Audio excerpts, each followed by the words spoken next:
Hey kids, it's Rob, the resident bard of Vader. Every week you get to hear the glorious sounds of Jeremy and I performing the Knights of Vader theme song. We hope you like it, but are actually here to point you in the direction of other music. If you're a Disney Plus subscriber, you have access to one of the most fantastic music movies of all time, Pixel Perfect. The only problem, just like it is for us with An Insperiority Complex, is that no one streams it. So, we just want one simple thing for the holidays this year. Everyone who is able to stream Pixel Perfect on Disney Plus does so continuously and indefinitely. Just get it on and make it a part of your family. Maybe it replaces the Yule log. Maybe it replaces your cousin Donnie. Maybe it becomes the only celebration you need. And maybe, just maybe, it's exactly what the non-specific holiday character that visits your home through the chimney wants to be welcomed with. Why can't I say Santa? 1, 2, 3, 4. Okay. What if the cast of Seinfeld was in Star Wars? We take you now to an Upper West Side far, far away.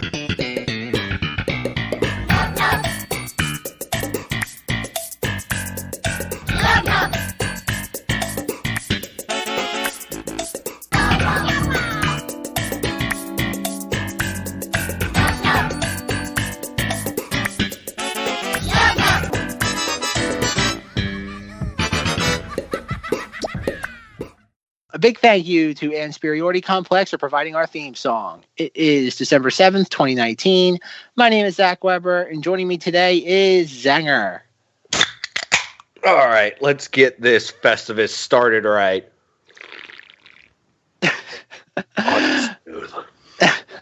Alrighty, Zenger and audience.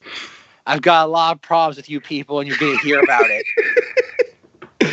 Oh, man. All right, I am so excited for this.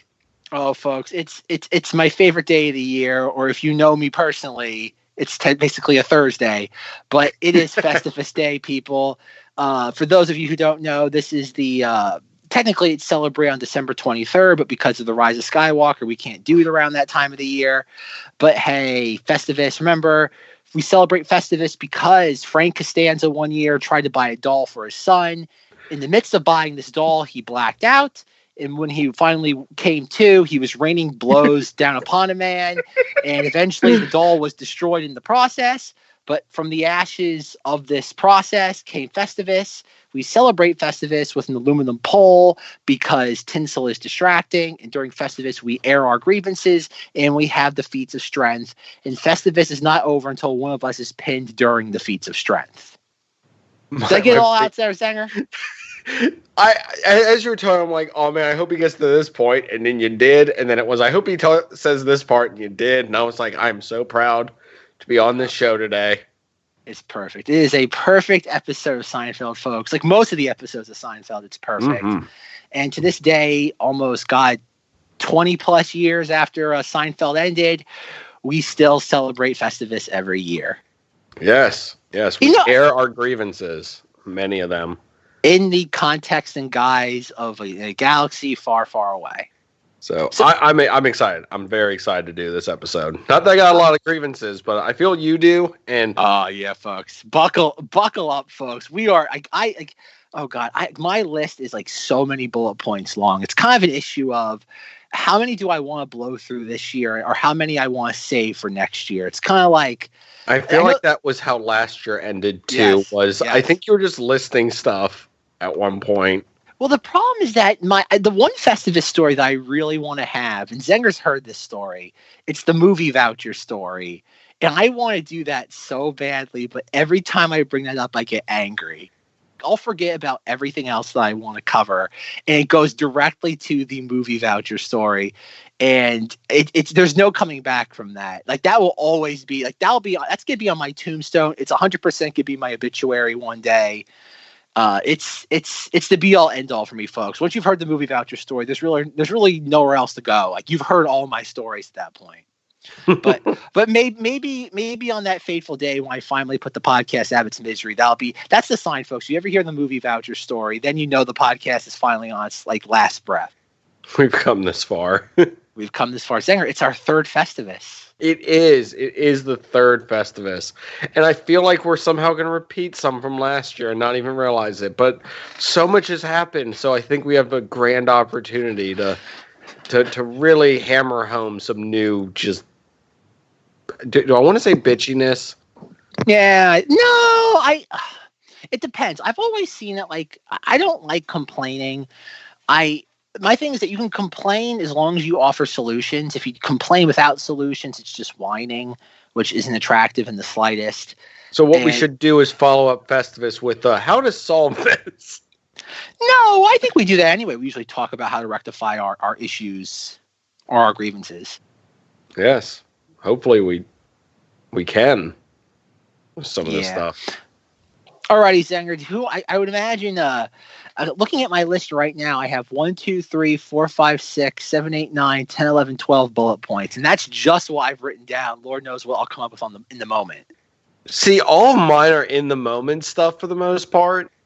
I guess I'm going to let you go first, only out of the sheer number of, if I go first, I'm already down one.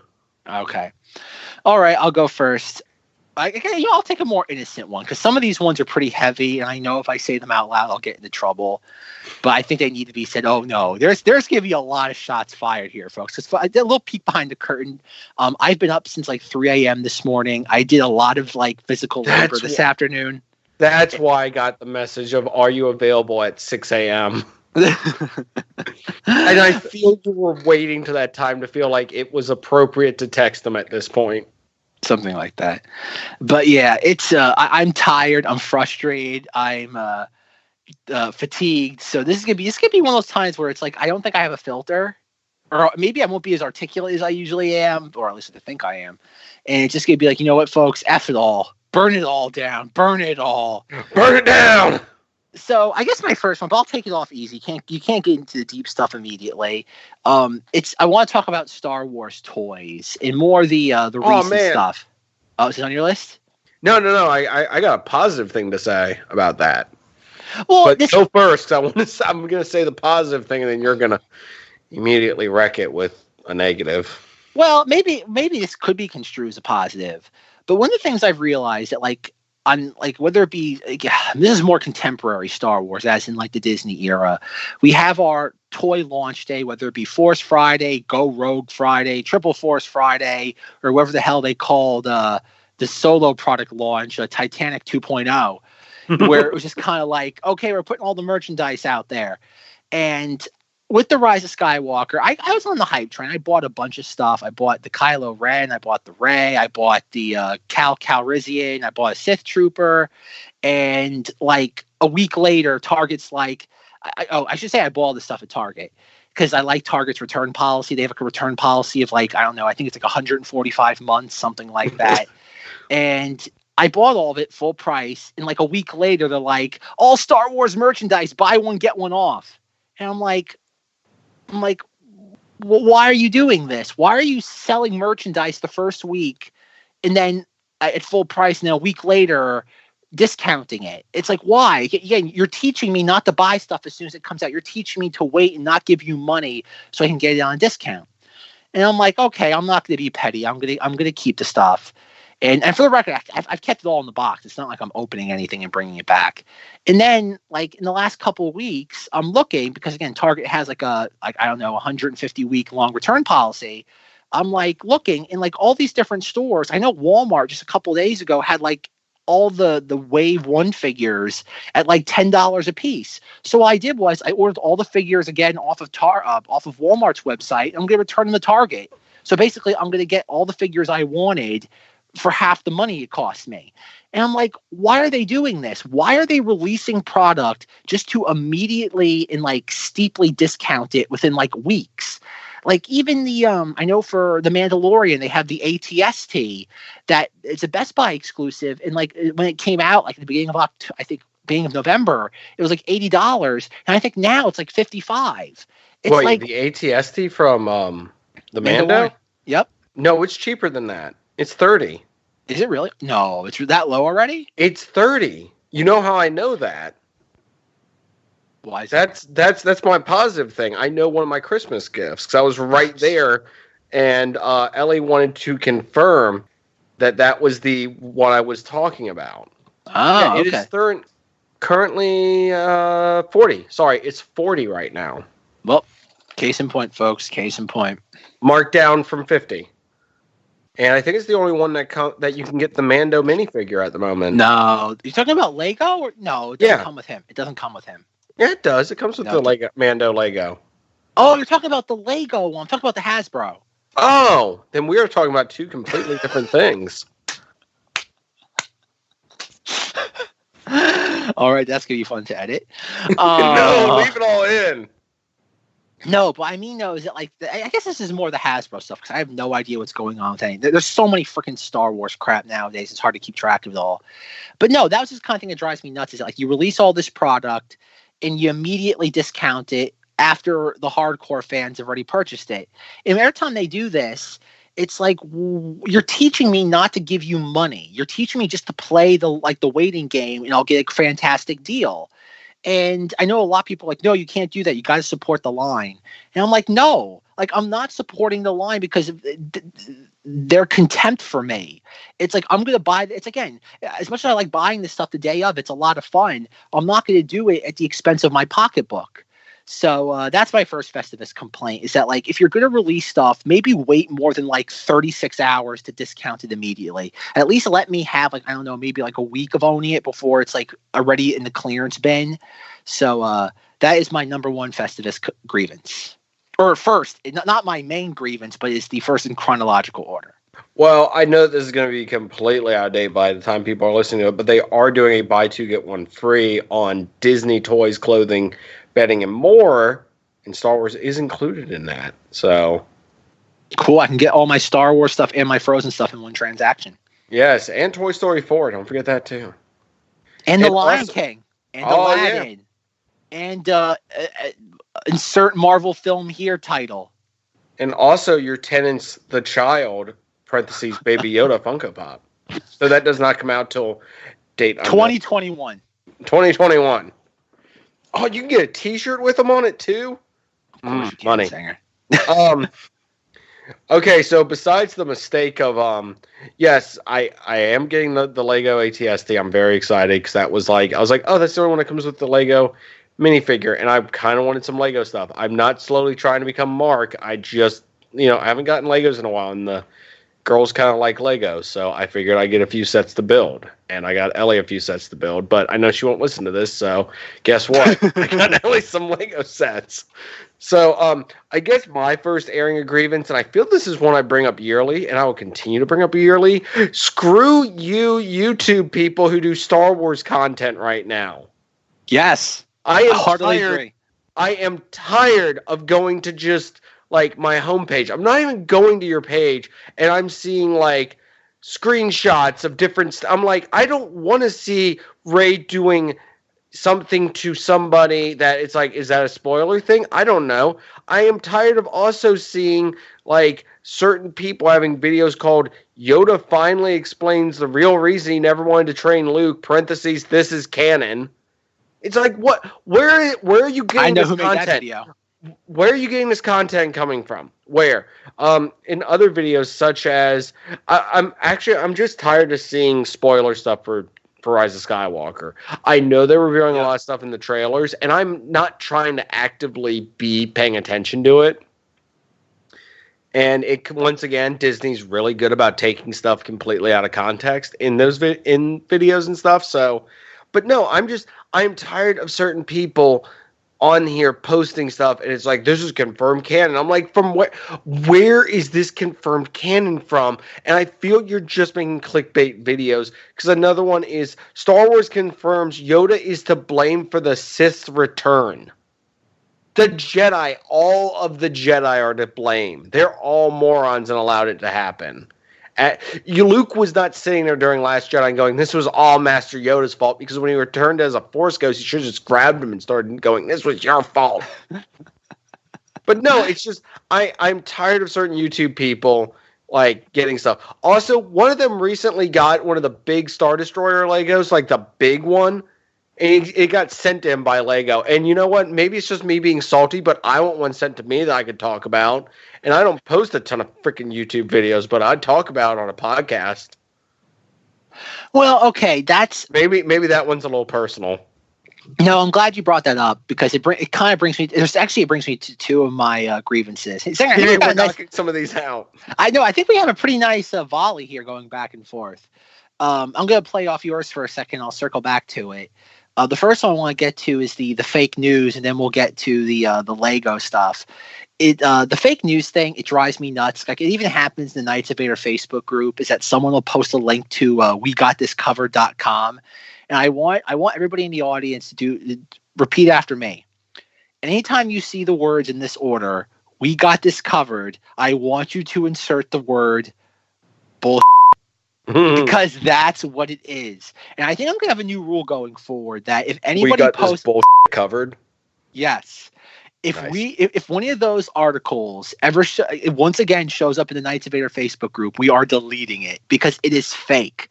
We Got This Covered makes things up. That's all they do. I'm just going to subtly post this now in the Facebook group. Don't be that person, Zenger. Don't lead a bad example for the rest of the Galaxy Warriors out there. All right. But no, that's one of those things. I agree with you with YouTube. Like I had the ending to Jedi Fallen Order ruined for me. I've pretty much had to me too. I've pretty much had to do all my safety settings to exclude the word Star Wars on all of my social media, whether it be Twitter, Facebook, Instagram, YouTube, just to make sure nothing gets through. And even then still, I've seen stuff from the TV spots I don't want to see because someone's just gonna you'll watch a video, it's 10 tricks to mastering Kylo Ren in Battlefront 2, and they'll be playing the TV spot in the background with the Sith troopers and the Knights of Ren. I'm like, why? See that? It's why? You're talking about the video game. Why are you showing footage from the movie? And it's whatever. And it's well, it's another channel to unsubscribe from. And there's just a lot of that. And I think most of it, too, comes down to, this is another point, I'll get into that in a moment, is that these people are just so money hungry that they're just chasing clicks. And anything they get, it doesn't matter. It's if somebody watches a video for whether it be a second or for 10 minutes, they got the view count. And I'm not saying that I know YouTube does certain things where it's retention's important too for some. Oh yeah, sure. But at the same time though, that if you're trying to land like you just mentioned, a sponsorship deal with not sponsorship, but if you want Lego to send you a free $800 Star Destroyer, Lego's not going to ask to look at your analytics. They're going to see that you get 200,000 views in the span of 48 hours, and they're going to send it to you. They don't care if only people watched your video for 10 seconds and turned it off. They're going to give you this stuff based on the view count, and that's what these people are going for. All right, people on are what was it? Galaxy Warriors. It depends on which one. We have Galaxy Warriors. We have, I think at one point, something's going to happen where the Knights of Vader audience is called Lemmings by Rob. We haven't crossed that bridge yet, but that's going to happen. We'll get to it in the future, folks. We'll get to it. Anyways, you guys need to go out and tell Lego that you want me to get one of the big Star Destroyers to unbox and build while doing a record of Knights of Vader. I won't talk about it the entire time. You'll just hear sounds in the background of me building it. But wouldn't you love to just hear somebody build it and hear the excitement of me building it? And stepping on the bricks occasionally? Yeah. I might take a picture when I'm done, but you should send it to Lego and tell them that they need to send me a free one that I can build on the podcast. Once again, I will not show any video or anything except for hearing me build it. And wouldn't that be something exciting that you've never experienced, is hearing someone build a Lego Star Destroyer? While drinking some sort of alcoholic beverage in the process. No, man, you gotta be focused when you're building that stuff. Gotta be sober. I gotta be on my A game for that. That's funny. But no, getting to your point about people being sent free things that really it doesn't make sense why they're sent free things. It's, again, funny you mention that because that's another one of my Festivus grievances. Is this was we're going to get through these people. We're gonna bang through these. This isn't gonna be a 3-hour long discussion. Back in, I think, May, when Galaxy's Edge opened in Disneyland, I remember seeing like what was happening was that like people who were being invited to go, like a bunch, I mean, like the definition of randos on like social media were being invited. And I found out was a certain publisher of Star Wars books was offering a certain title that was related to Galaxy's Edge like months in advance. And I'm like, and the weird thing was, this person on social media got a copy of the book, and the person was not like in this account did not have a lot of followers, did not considering like getting like an early access copy of a book. And I remember this person took a picture of it, and all the comments are like, "Oh wow, like are you going to review this for for your like social media account?" They're like, "No, I don't like Star Wars," and I looked at that and I'm like, I kind of my jaw dropped and I'm like, what? Why are they giving out promotional copies of books to people that A, don't like Star Wars, and B, are saying they're not going to review it? And so I contacted this publisher's PR department and I said, hey, like I'm a Star Wars podcaster. I said, I've reviewed like so many copies of your books. I provided evidence from people who've contacted me who've actually purchased both physical copies, digital copies, and audiobooks based on my reviews. And I said, is there any way I could get a copy of this that you've already provided people? And I got told, we're not providing early copies at this time. And I sat there and went, well, I didn't, at that point I just gave up because I figured it wasn't worth pursuing. And I looked and I said, an internet rando who has nothing to do with Star Wars got a copy of a book, said they didn't like Star Wars, and said they weren't going to review it. Yet I, a Star Wars podcaster that wants to review your media and has an audience that's hungry for those sort of reviews, got told F off. And then it's funny, the person who I cut in the PR department had a masthead, and I'm sorry, not a masthead, had a again, they had a title and all this, and I looked into their title, and what they were, they actually just graduated from college, I think that month. So you had, and I think this is going to your point, Zenger, about the fact that the way these PR and marketing departments send out free samples, I think you've got a bunch of dumb kids who don't understand how marketing works. And they just send things out to people they think are cool and popular. So it doesn't matter if a person is just like a vacuous void. They just send it out because, oh, this person has followers. I'm going to send it to them and they're going to rave about it. And then I send it out to them and it's like it lands like a sack of bricks. And yeah. And folks, again, I think we all know my affinity for reviewing Star Wars books on this podcast. And I was kind of mildly devastated when that happened, where it's like, I didn't even get told no, or we're sorry, you don't meet the threshold of like enough of an audience. Because I also provide them with our stats. Like I did. It's funny, Zenger and I were talking in the pre-show recording about providing stats to people. And I actually, I researched this on how to contact publishers for advanced review copies. And I provided all the metadata, all the analytics they might need. And I sent it wasn't a lengthy email. I kept it very concise. And all I got was one book, please. Well, it was a smidgen more eloquent than that. But but the response I got was pretty much exactly like that. It basically said F off jerk. And I was like, okay then. It again, a definition of disheartening. And once again, I think it's going back to how Disney and Lucasfilm market Star Wars. I really don't think they know how to market it. I genuinely think they are out of their depth when it comes to marketing Star Wars. And that's why they've lost such a control in the narrative of Star Wars in the last 18 months. I do not disagree with that. I feel like sometimes they're on point with certain things, and other times I feel like they just threw this to somebody. It's like you're hip with the youth. Go figure out how to sell this to them. I think it's a lot of Hail Marys. I think their strategy for marketing anything Star Wars now is just and I think it's their strategy for pretty much everything, not even just Star Wars, whether it be Frozen, Marvel, the Pixar, the live action remakes. I think it's just the brand will carry us over the goal line. and that works most of the time, but it's not always going to work, and eventually it's going to stop working, and they're going to pay a very hefty price for that. Like, remember, folks, everything that goes up must come down. Like, there's going to be a Marvel film that bombs, and it's eventually going to all fall apart. It's inevitable, whether it be a day, week, month, year, decade, half a century from now. There will be a Marvel film that just causes this to all collapse. Is it Black Widow? Okay, tangent. What do you think of that trailer? It was okay. It got me a little bit more excited for it than I thought it was going to. If it weren't for the fact that it has the word Marvel in the title, would anybody care about that movie? See, that's the problem. It doesn't tell you anything about anything. Nope. It's just spectacle. It's for some reason, like, I'm watching this and it's like, remember that in the first Avengers movie where like Black Widow's like her biggest like moment was like jumping on top of Captain America's shield. Like, that was her like big spectacle moment in the sense of like physical, like doing something extraordinary. And then we have her in this and she's like falling out of a plane shooting people.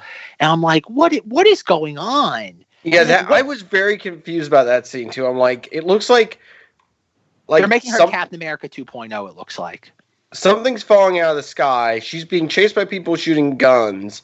And she's like just determinately skydiving through it all. Yep. Like, it's funny. Think about the very first time we were introduced to like Black Widow, the alter ego, not Natasha Romanoff. She's in Iron Man 2, like fighting a bunch of goons in like an office hallway. And then like fast forward,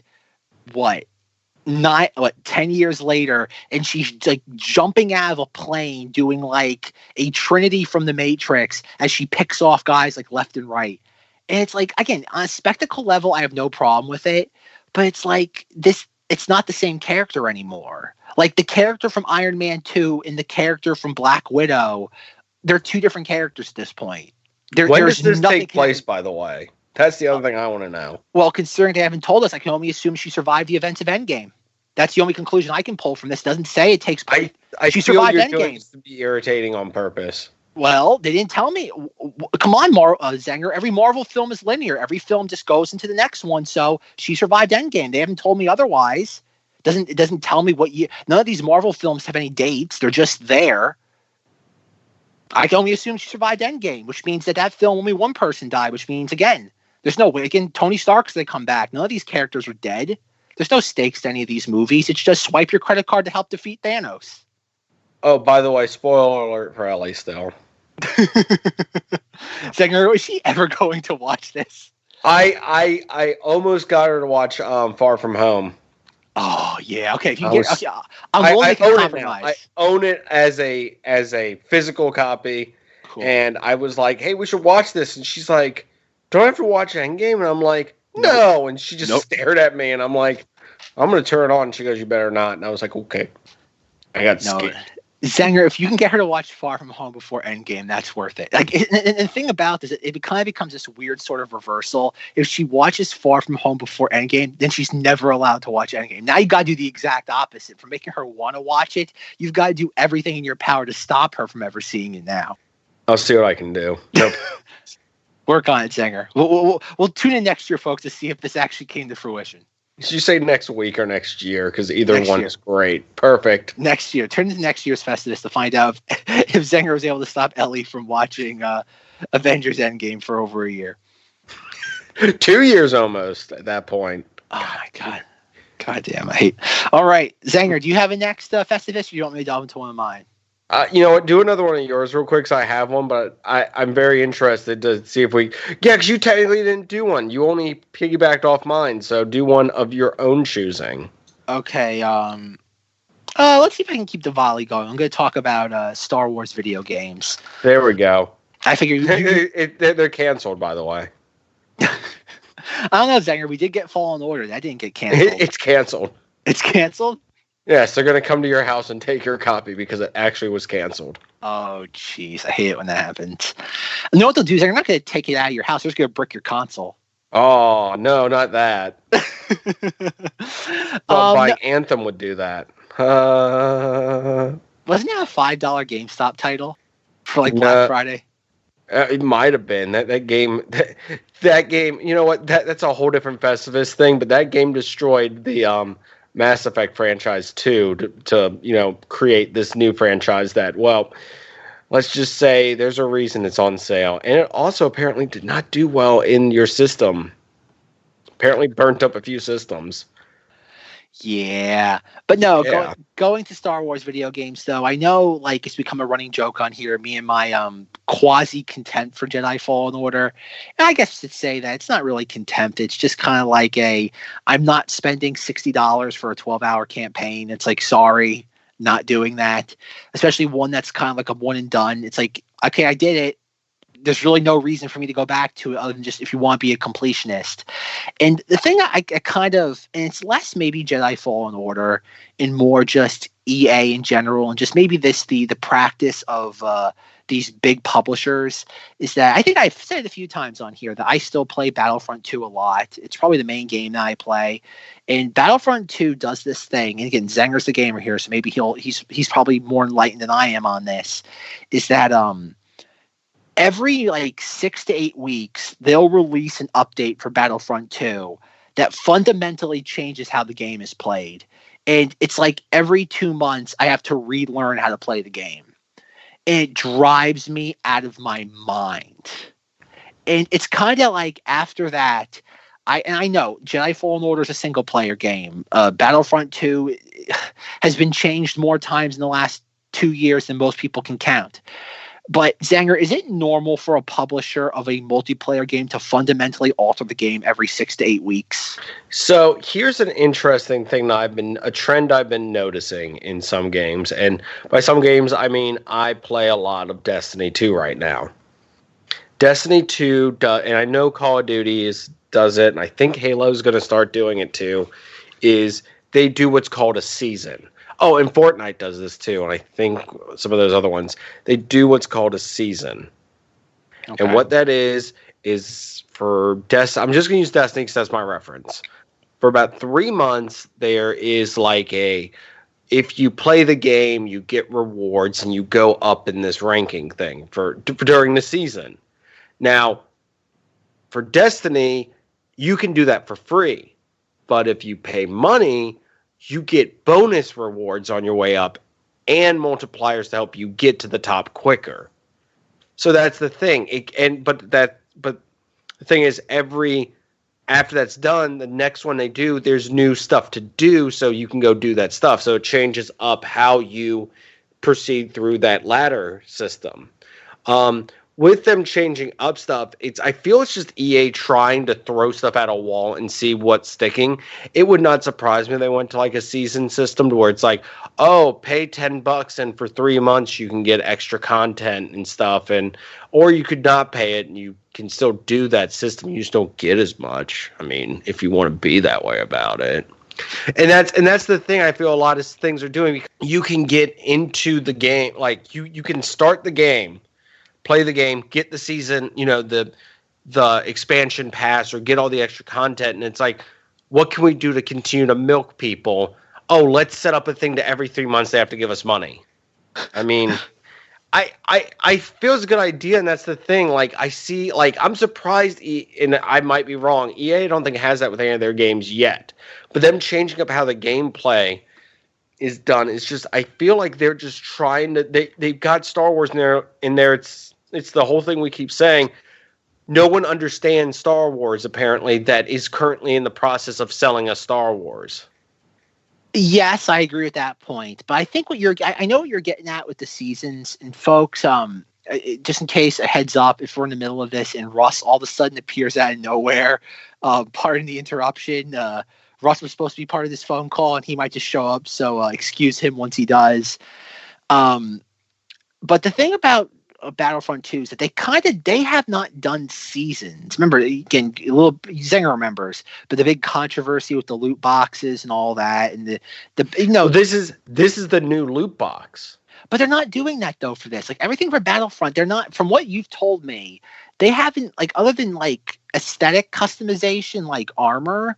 There's really no new content that's like that you have to grind through. Like, there's really been only a handful of maps released, and everything's been kind of free. There's nothing you've had to pay for Battlefront 2, unless you want like an aesthetic skin, and that's it. Well, what if they did a thing to where it's like you pay $10? Like they do something to where it's like for 3 months you can play Battlefront, and there's like a tier system where you could get some of the like a different weapon skin or something like something to where it's something simple. They don't. They're not doing that though. But that's not my issue though. Like that's no. But would you want something like that? Not really, because I don't like. Okay, what I want from Battlefront 2 is like I should still say the game is still broken, and the problem is like every time they do something, they make it worse. Like they didn't really do a horrible update for the game for at least a couple months now, and the beginning of December they did a really dumb update because I guess I should say for the most part all I really play is heroes versus villains. I play Galactic Assault every once in a while, but that's just so frustrating because all it is just like it's a lot of just happenstance shooting. It's still better than anything Call of Duty related, but a lot of it's just it's you need a good team, and with any sort of like game or like a match that's like 20 versus 20, if you don't have a good team, it's just a matter of just spinning your wheels until you lose the match. But like to give an example of what my problem is, I just see me just running in a circle going woo.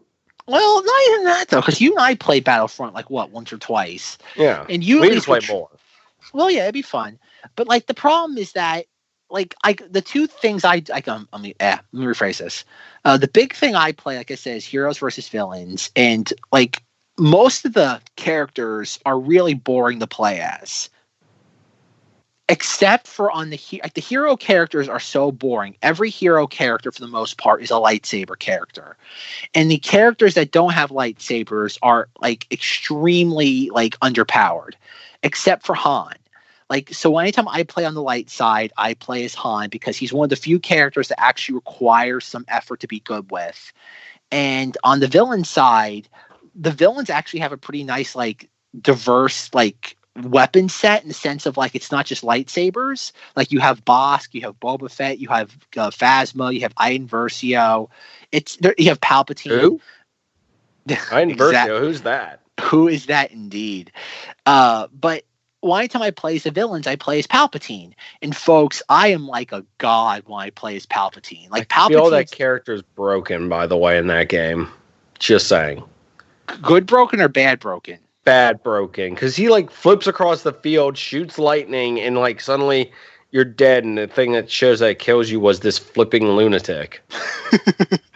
Well, that's the thing though, is that like there's so many normies out there that when they play Battlefront 2, they play as Luke or Anakin, and all they do is just swipe at you. And it requires no skill because it doesn't require aiming. All you've got to do is go in the general vicinity of a character and just pull the right trigger twice, and you've killed somebody. It requires no effort or skill. But like, if you don't know how to use Palpatine right, you will be melted instantaneously. But I've become incredible with Palpatine, where I can just like move, dodge, evade, much like Zenger was saying. Like I am that blur just flying across the screen, just like electrocuting people to death. And it's glorious. But then a couple of days ago, they released an update for the game. And then out of nowhere, they have this weird sort of like, oh God, Zenger, you probably know the term. Like Nerf. It's like a No. Well, no, I don't know if it's Nerf, but like they added this weird sort of like aim graphic, like I don't want to call it like a heads up display, but you know, like when you have like, I guess it's like a sight almost for Palpatine. That's like this giant like flower configuration in the middle of the screen. Before it was literally just like a little dot that you could change the color to depending on what your preference is. But now they have this weird sort of just like flower graphic in the middle of the screen. And it's like, it obstructs like part of my view, so I can't see what's going on. And considering that Palpatine is a character that's solely focused on like a line of sight, I can't see what's going on. And then, like you were saying, they've changed things about him. So like, oh, when he I'll be electrocuting somebody, like you take a character that has no defense ability, like a Han Solo or a Leia or a Lando who doesn't have a lightsaber that can block his lightning attacks. And I'll just be literally standing next to a person that's not even playing and electrocuting them, and their health is not even going down. And then yet, like, one person like is playing as Luke Skywalker, takes a swipe at me with full health and kills me instantaneously. And it's like, is the game broken? Is that person modding? Like, I know there's an insane level of modding going on in the Xbox, which is why I play as, because I'll be like playing as Han Solo, and again, I can do pretty much 1v1 anybody as Han Solo because I know how to sit there, get out of any situation. And I've played it before because you're only allowed 2 dodges or evades instantaneously, and I've seen it where someone will dodge and evade as like Kylo Ren or Vader like 4 or 5 times in a row, and it's like, okay, this person's modding the game. Because you can't do that. Like, a couple of times I've tried to like duplicate things. Like I'll do like a screen save, and I'll actually go back like in arcade and try to duplicate the maneuvers, and I can't. And I know, and that's what happens too. There's an insane amount of modding, and just nobody cares because neither Xbox or EA is policing that sort of thing because there's no money in banning people, so they're not going to do that. So, and that's you can tell them, hey, stop doing that. Don't do that anymore. Okay. You know what my favorite thing was? A couple times I'd play as like Palpatine or like Han Solo, or even sometimes in Galactic Assault if I was doing really well, and people would actually message me, reported. And every single time that happens, I respond with thank you with the heart emoji. Oh man. Folks, I want you to know that if you think somebody's modding like or cheating in a game and you tell them that, you are going to delight them. Nothing puts a smile on a gamer's face than somebody thinking you're cheating while you're not, because it's just how good you are. Right, Zenger? That's like the highest compliment you can pay somebody in the gaming community. It honestly is. I'm trying to think. I feel like there's something that happened to me once that someone said something. No, I used to be real annoying when I played online. I've kind of calmed down a little bit since. And by real annoying, I mean I used to sit there and I put on a headset and just be like, just do random annoying voices the entire time. So what I do is I'd be like, how do I explain this without sounding like a complete lunatic? It's impossible. I'd be sitting there and I'd be like, we need to stop the Joker. Like I just randomly pick somebody on my team and just bother the hell out of them. Just be you were griefing them. I know. I was making the game fun for myself because it's like, oh my gosh, I'm playing this for fun, but this person's taking this way too seriously, so I'm just going to sit here and be irritating to them. Yeah, I did that a lot back in high school. Robin, I did that a lot a few days ago. Okay, tangent time. Then we'll get back to Star Wars grievances. Maybe. I remember when the Friday the 13th game first started, I remember I played a match against somebody, and they had like you said, they had their mic configured. So they were Jason Voorhees, and we were all the counselors, and they had the DuckTales theme song as Jason's trying to kill you on loop. See here, DuckTales, woo! Oh, as Jason is chasing you around the map trying to kill you. And the best part was, might be one of the greatest things I've ever heard, by the way. It was hysterical because every single time Jason would get close to you, you can start hearing the person's thing. So it's out of nowhere, you start hearing the Jason theme of but at the same time you hear woo DuckTales. It gets progressively louder. Imagine, folks, if you want a comparison to this, imagine instead of the dun dun dun dun dun dun of Jaws, replace that with the DuckTales theme song. That's exactly what it was. It was great. I did it once or twice. It was a lot of fun. The only problem is you really can't hear the other people responding, so you kind of lose some of the effect of it all. And that's why I like the PlayStation, because you can set up where you can hear the responses, and you can just sit there and just giggle like a schoolgirl. Yep. Yeah. That's when gaming is fun. Gaming is fun when you can mock the other players without really anybody getting offended. And that's why I become Batman and keep calling somebody Robin and telling them we have to stop the Joker. Oh, dear. All right. And keep telling me to leave him alone, and I refuse. Damn straight. But no, getting back to Battlefront 2, I am kind of so frustrated with EA because every single time they'll do something stupid, and I know it's DICE versus Respawn when it comes to the individual developers under the umbrella of EA, but it's again, you play a game for like weeks, months, years, and you get good at it, and then they just change the rules of it. Like I was watching a video today, and they're talking about like all the different like attributes of like Kylo Ren in the game, and they've changed things. Like before, like they have such weird rules that like if you're being attacked by a lightsaber character, the damage they inflict to you changes drastically whether they inflict it from like the front, back, or the sides. And it's like, well, what difference does it make if Kylo Ren's swiping at me from the front or back? If it's a lightsaber damage, it should be consistent across the thing. Why is it that if he gets me from the back, it does 3 times the amount of damage than if it does from the front? It should all matter whether there's like a defense to the character or not. And it's so weird. And they'll do things like that. They'll just play with these weird sort of just elements of the character's damage and health. And it's like they'll do things too, like where like if you try to activate a character's ability, they'll increase the animation. So like you'll activate like a shock effect for Palpatine, and you'll do that, but it takes like a minute and a half for it to go through because Palpatine has to do some sort of weird little jig before it works. Yeah, and it's a dance. Exactly. But before the animation only lasted half a second. Now it's like a second and a half. And if you're not used to that, that ruins the character for you because, again, like Zenger was saying, it's like an inadvertent nerf. It's not like they're lowering damage or buffing other characters.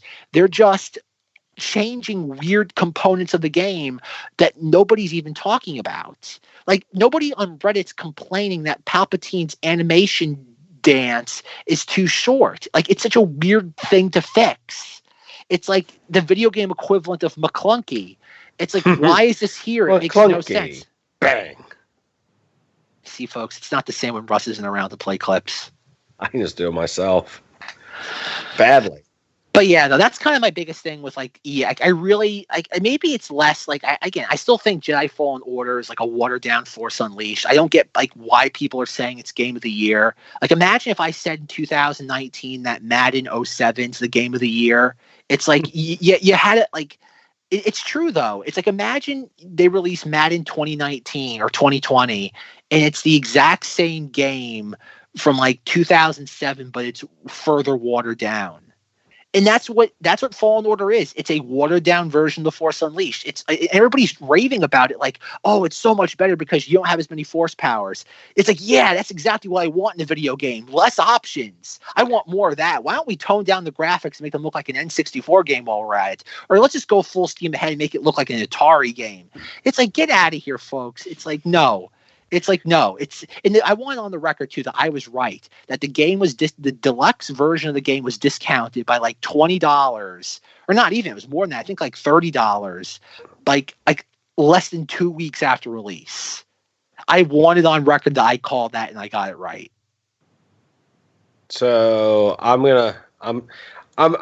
gonna both Festivus and Feats of Strength real quick.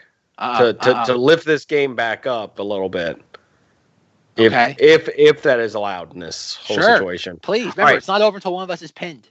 All right, so got the game as was pointed out in a previous thing. I think like the week an episode was released, I said I'm not buying this game till it's on sale. The day that episode was released, I was sitting there buying it. I have turned down the difficulty.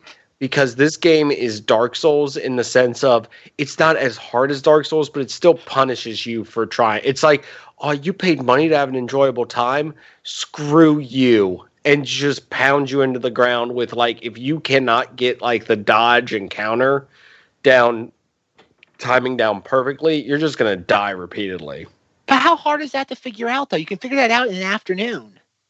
Oh, no, you can. It's just having the, like, repetition of it, and then of course as you get further into the game, there's enemies that punish you even worse if you aren't like have that down packed or if you mess it up a little bit. So that's why turning down difficulty is beneficial if you want to actually play it and enjoy the story. As for the Force Unleashed, and that's the thing, Force Unleashed was you're an overpowered Jedi. This is you're underpowered in the sense of like enemies can mess you up, but at the same time, yes, why wasn't this Force Unleashed 3 and you just changed up the gameplay a little bit? But that's what I mean, though, is that, like, again, maybe this isn't Fallen Order's fault, but it's kind of like, imagine you go to, like, Burger King in 2008 and you get a Whopper, and then you go back in 2019 and you get, like, a cheeseburger, a double cheeseburger.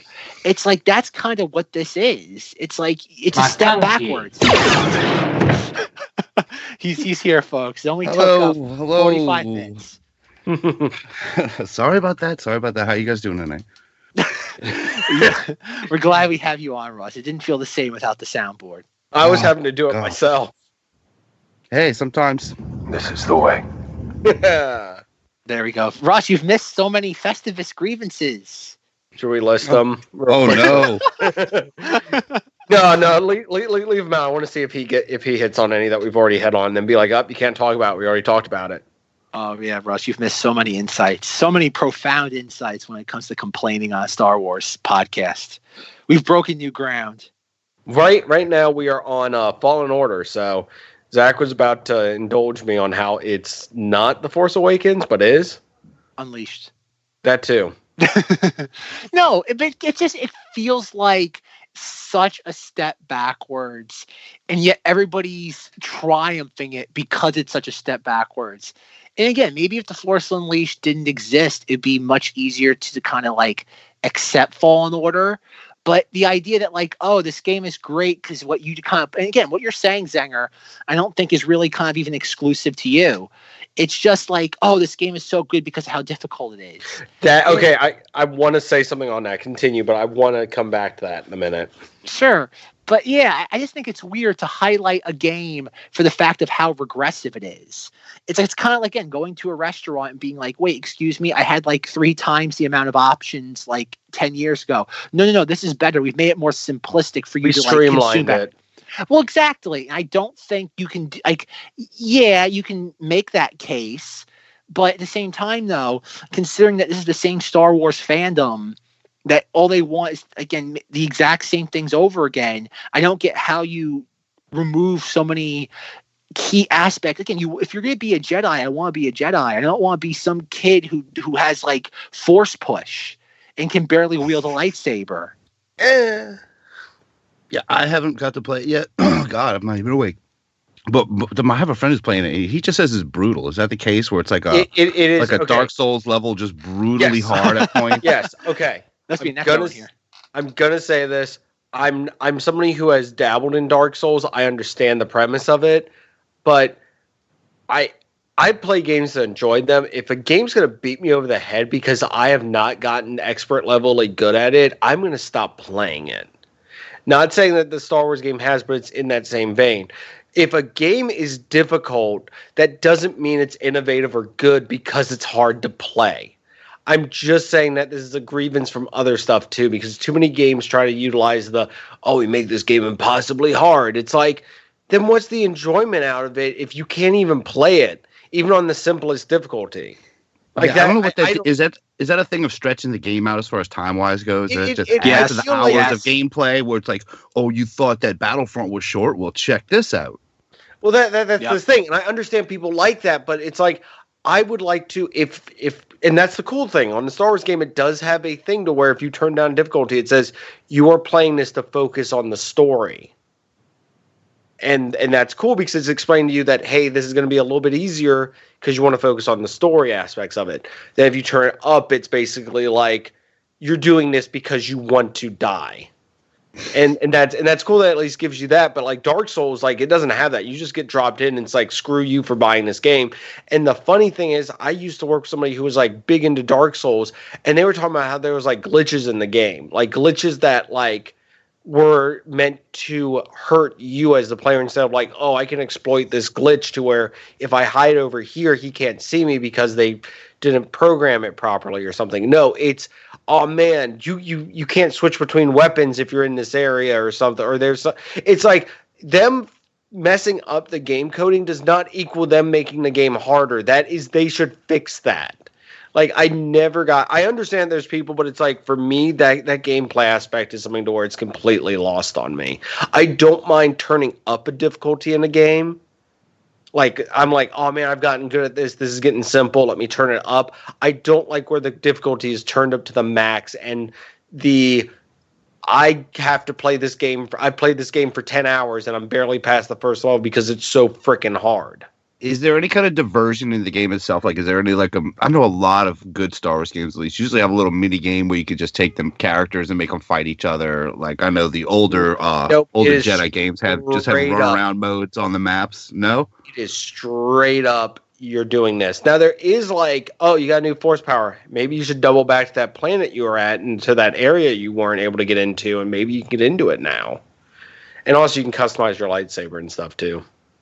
Which is don't they sell all the pieces at Galaxy's Edge now? Isn't that a little cross promotion? Where I think almost 90% of the things you can build in game you can build at Galaxy's Edge. That's bullshit. Grievance. I haven't heard that about getting Cal Calrissian's lightsaber because of how like it's absurdly long. It's pronounced Cal Katarn, right?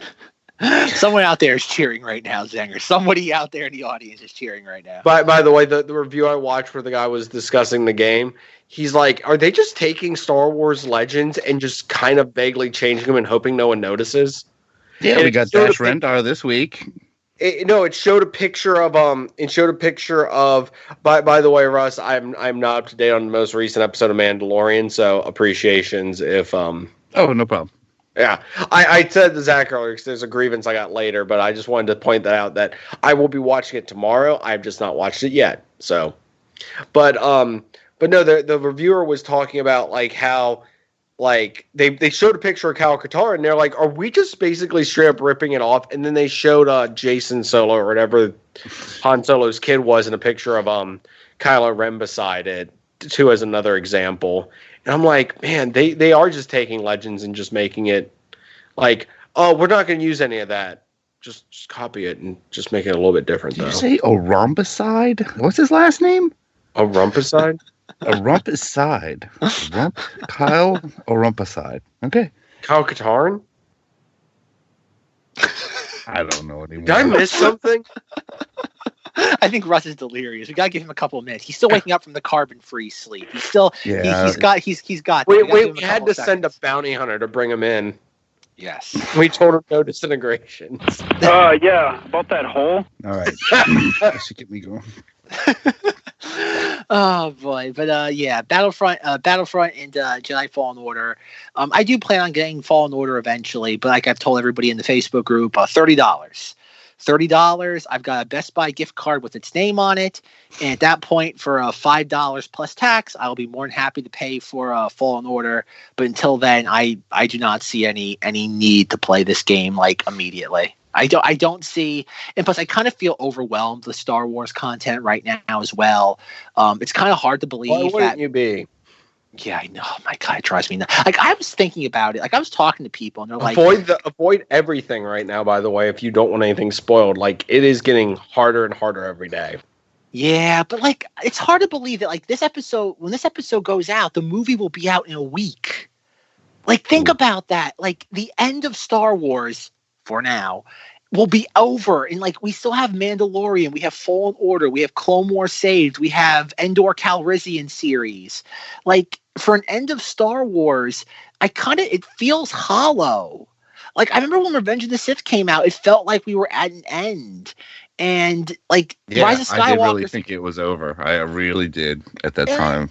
Exactly. I don't feel that right now at all either. I don't. Because it's not. I think they're trying to avoid that feeling. They don't want people to feel that way. Yes, they do. Because look at all the freaking marketing. All it keeps saying is like every generation has a legend. It all at the end of the Skywalker saga. They want to end the movies. Well, yeah, though, but like that might be true. So then they can bring it back later as like, the movies are back. Well, go to the theater again, people. But like that's the thing though, is that like they've been selling us the Star Wars stuff for the last 5 years. Is it like everything? This is not like the EU versus like the movies, where like you had 2 tiers of story importance. They've sold everything. Remember, like I know I like to review all the stupid books. Remember, folks, Okay, I'm trying to think of a book title that's really dumb. Alphabet Squadron has the same canon level of importance as The Rise of Skywalker does. They have just as much of importance. They're all equals. And I think it's so strange that, like, after a year and a half of practically no new Star Wars content, we have so much to the point where on this podcast, I genuinely don't know how we're going to cover it all at some times. And it's mind-boggling why they would dump this much content at once. And that's what it feels like. Like, again, like the end of Star Wars, again, like Zenger was saying, the movies, the Skywalker saga is in a week. And I feel like, I have no excitement for it. Like, don't get me wrong. I want to see the movie. I'll be there. I already have my tickets purchased that weekend. But it's the idea of like a new Star Wars movie came out. And it was the genuine center of my world. And it just feels like something I'm going to do now in a couple of weeks, because a week later, we're going to have the end of The Mandalorian. And then 2 months from now, we're going to have Clone Wars saved. And it's like, it's the sad thing is that a brand new Star Wars movie just feels like another like not even a milestone. It's another like marker point. It just feels like, oh, there's Rise of Skywalker. Look to it on your left, and we've passed it. Okay, moving on to the next thing. Yeah, and even though we know a lot is coming, but yeah, you're right. There's just a lot out there. They should have, I don't know, tiered this out a little differently, make this more special. Where it's just, you're talking Galaxy's Edge also, and the new ride just came out as well. That's big news. That's bigger news right now. People, care about that. Yeah, what are they trying to cover? What was that, Zenger? I didn't hear you. I said, what are they trying to cover up? Yeah. Get out of here, you YouTube personality. Just put a bunch of stuff out at once, and they'll never know. Haha. I can't even think about that, Russ. Like, in the last 2 months, we got the book Resistance Reborn, The Mandalorian, Jedi Fallen Order. Like, Lord knows what the comics are doing. There's a new comic every week. We have Rise of the Resistance, The Rise of Skywalker. It's like, oh my God. It's like, tone it, and it's like, think about, when you guys remember in July we were talking about Mark Hamill on the Donnie and Marie show. It's like there was nothing to talk about. Like, why couldn't they release Jedi Fallen Order that week? Why couldn't The Mandalorian come out then? Why couldn't they do anything then? Why is stuff all coming out within the span of like 6 weeks? It's like, it's can you imagine if Marvel did that? Imagine if Marvel released Avengers Endgame, WandaVision, Russ, what do you call it? You didn't pronounce it correctly. Okay, how am I supposed to pronounce it? WandaVision. There we go. Okay. It's one word. I'm going to have to cue you up for that one, Zenger. And what's Russ's name for the Anthony Mackie and Sebastian Stan show, Falcon and Silverarm? What did we say? It was I forget. You had a really good name for it. Punching Daggers or something. I was trying to reference them to getting it on the Black Mirror, I think. I like that. Striking Vipers. That was it. We have Marvel's Lethal Weapon. I don't know though. It's just like, oh my god, where's Soldier going? I'm getting too old for this. There you go. Because literally, he's like 100 and some. You know they're gonna do that now, right? Oh man, that's gonna be the greatest moment ever. Oh my god, I will cheer. No, don't cheer. Russ, I need to sit there. I have to requisition part of your soundboard. What was I don't know if Zenger, you watch Rick and Morty, right? Yes. What's the new thing from the latest Rick and Morty where like he's somewhere and he's like, your boos mean nothing. I've seen what makes you cheer. I need that. I need that like tattooed on my forehead. I need that badly. Like, that is my life in a nutshell. Your boos mean nothing. I've seen what makes you cheer. All right, I'll have to get on that. That is the correct response, Russ. That is the correct response. All right. So, Russ, do you have any grievances? Are you still waking up from your carbon sickness? I don't know. Everything's going from a big white blur to a big Zenger blur now. But no, actually, man, I'm the one who takes it so easy. But of course, I was trying to think of some grievances for this. Oh boy, I hope you guys didn't take this. Baby Yoda. Where's the merch? Where's the merch? That's my grievance. There's no merch. I hate it that this is out now. I don't think, and a lot of people are going to care as much in June when their pre-ordered Baby Yodas come in. Maybe I'm wrong, or whenever that's supposed to happen. But I think that was a big mess up on them. I think there's a reason behind it. I think there's a reason of the name or something's going to be revealed, and that's the thing. They don't want to market it yet. Yeah. I know it was the toys are the worst leaks. Everyone knows everything because of Lego. It's like Lego screwed the whole game up now. They're doing the same stuff they did when they couldn't release the original toys just because they didn't have it ready. And this is for a franchise that was known famously for screwing up its first toy launch out. When they finally have something else, I say finally, Porgs probably just did as gangbusters as this, but it's knowing that zeitgeist right now, and that thing is that would make so much ridiculous money right now while everyone is really invested. The filthiest of the filthy casuals, the people who don't even know what's going on and love it. Well, I don't know, Russ. Like you and I were talking a couple weeks ago about all the Barb Stranger Thing figures. Is that just because something's a meme? Does that mean people are going to wear like merchandise, like wear T-shirts and like buy stuff? Like, don't get me wrong. Like people like Zenger will buy the Funko Pop. There are 2 shirts currently now that you can get from Target that have Baby Yoda. I mean, the Baby Yoda on it. Though they just refer to it as the child. The child. But that's my thing though. Is it just because something is very like memeable, does that mean like people want to own it? Like that's like I don't know. Like it's like you guys know. It's a cute. I think it's more of a cuteness thing too, and I think. I mean, think about it. Kids, young girl. I mean, I could see just anybody really wanting that little plush thing just because it was, on the cutest level. I think Porgs did that for people as well. I remember witnessing people in Target going, I don't know what this is, but this is the cutest thing ever. And like having these weird conversations about, is it like a bird or I don't know. It's weird though. But we love it. It was the strangest conversation. But I kind of feel Where am I going to put Baby Yoda on my desk? Don't worry, Porgs. I'm not moving you. But it's kind of like you guys remember like when like Groot came out, like Guardians of the Galaxy and like Baby Groot. And after like I remember like Baby Groot happened and there was no Baby Groot merchandise. And then like 6 to 8 months later, there was like a deluge of it. And yes, some people bought it, but like for the most part, like a year like after Guardians came out, like you could find all those like little like miniature Baby Groot things like where you'd push it and it would like dance or whatever. That's the first thing I remember seeing.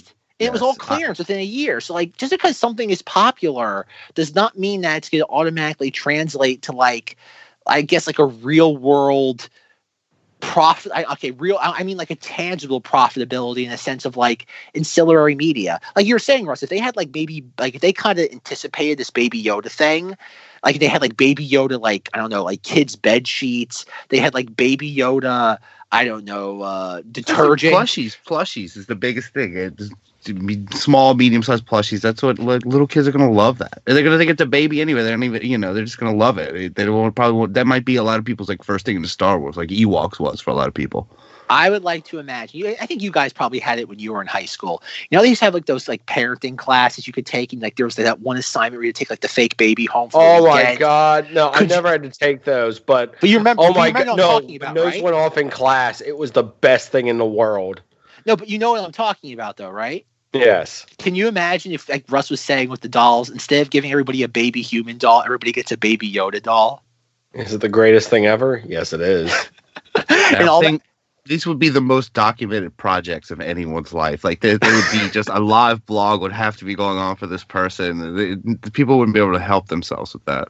You have to buy the baby bone broth and then like put it places and be like a horribly like irresponsible parent and like put the child in danger every chance you get. Yet some sort of like dumb happenstance. The child's always okay. Always okay. Always okay. They had to call it the child, not a word that would rhyme with anything clever like shelf. Oh man, so close. Oh, that's coming, Russ. Don't you worry, Russ. Coming Christmas 2020, there'll be Baby Yoda on what Ryan says Baby Yoda on ice. That's the thing. You can't be the child on the mile or nothing works with the child. The child on the mile. Yoda on a soda. I guess. Yoda on the sofa? Sofa works too. But they still haven't really named him either, so he could be like Yiddle on the fiddle or something. We haven't figured out his name yet. Oh boy, TM, send all checks Disney to Russ. Make checks payable too. Thank you. Boy. But yeah, no, it's interesting you bring it up, Russ, because it's like the whole idea of like the Baby Yoda merchandise, and this is kind of a thing I've wondered was about like they claim the reason why they couldn't do Baby like Yoda merchandise like straight out of the gate was because of spoilers. Yet I'm not sure. I mean, well, this is like a comparison I have though with like Disney and Marvel was that like one of the biggest spoilers for Avengers Endgame was Captain America using Thor's hammer. Yet like a month after the movie came out, Walmart had an exclusive Captain America figure with him with the hammer. Well, they gave you a month. No, but what I mean though is that like all these toys and stuff have to be like produced months in advance. Like all these toys have to be shipped from like China like months prior to like when they hit shelves. So if the figure was coming out by like the middle of May, that means that they were on like a cargo ship heading to the US probably sometime in like February. And prior to that, they probably were being manufactured at the end of 2018. So if Marvel and Hasbro and Disney are able to keep that under lock and key for pretty much until the movie's out, why couldn't they do the same thing with Baby Yoda? Like if you're making baby, like if you want to like do like a create a line of Baby Yoda merchandise without anybody knowing. All you gotta do is say, "Oh, we're Disney. We're creating a whole line of baby Star Wars characters like Muppet babies." Yeah, we're rolling it out with Yoda first. Yeah, that is putting too much thought into something. They wouldn't have thought of something that clever. They would have just been like, "It's not for the new Mandalorian." If that's what you're wondering. And they do have a line of course, they've got a line of everything. They've got a line of little, like, baby-looking plushies. I forget what they're called. I think there's some at the Hallmark store. And that's what people... Tsum-tsums? Like the T- yeah, people were taking those within the first couple of weeks and just kind of putting some brown cloth around it. And it's like, ta-da, this is an easy way to do it. Yeah, I don't know. I think there's ways to do this. I just think it's Lucasfilm doesn't care. Or there's something hamstringing them that we're not aware of. Because I think it's today's day and age. If they wanted to do this stuff, they could. Because even like I remember when it came to Star Wars back in like March, Yakface reported that Hasbro was making like a redo figure of Palpatine. And but it wasn't coming out until like the end of October. Everyone's like, wait, why is this? Is before we found out that Palpatine was coming back for Episode 9.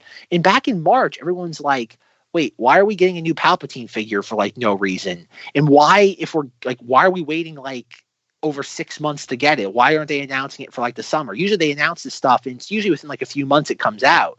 And why are they waiting that long? And then the movie came out and Yakface is like, well, there you go. Clearly Hasbro knew something that we all didn't.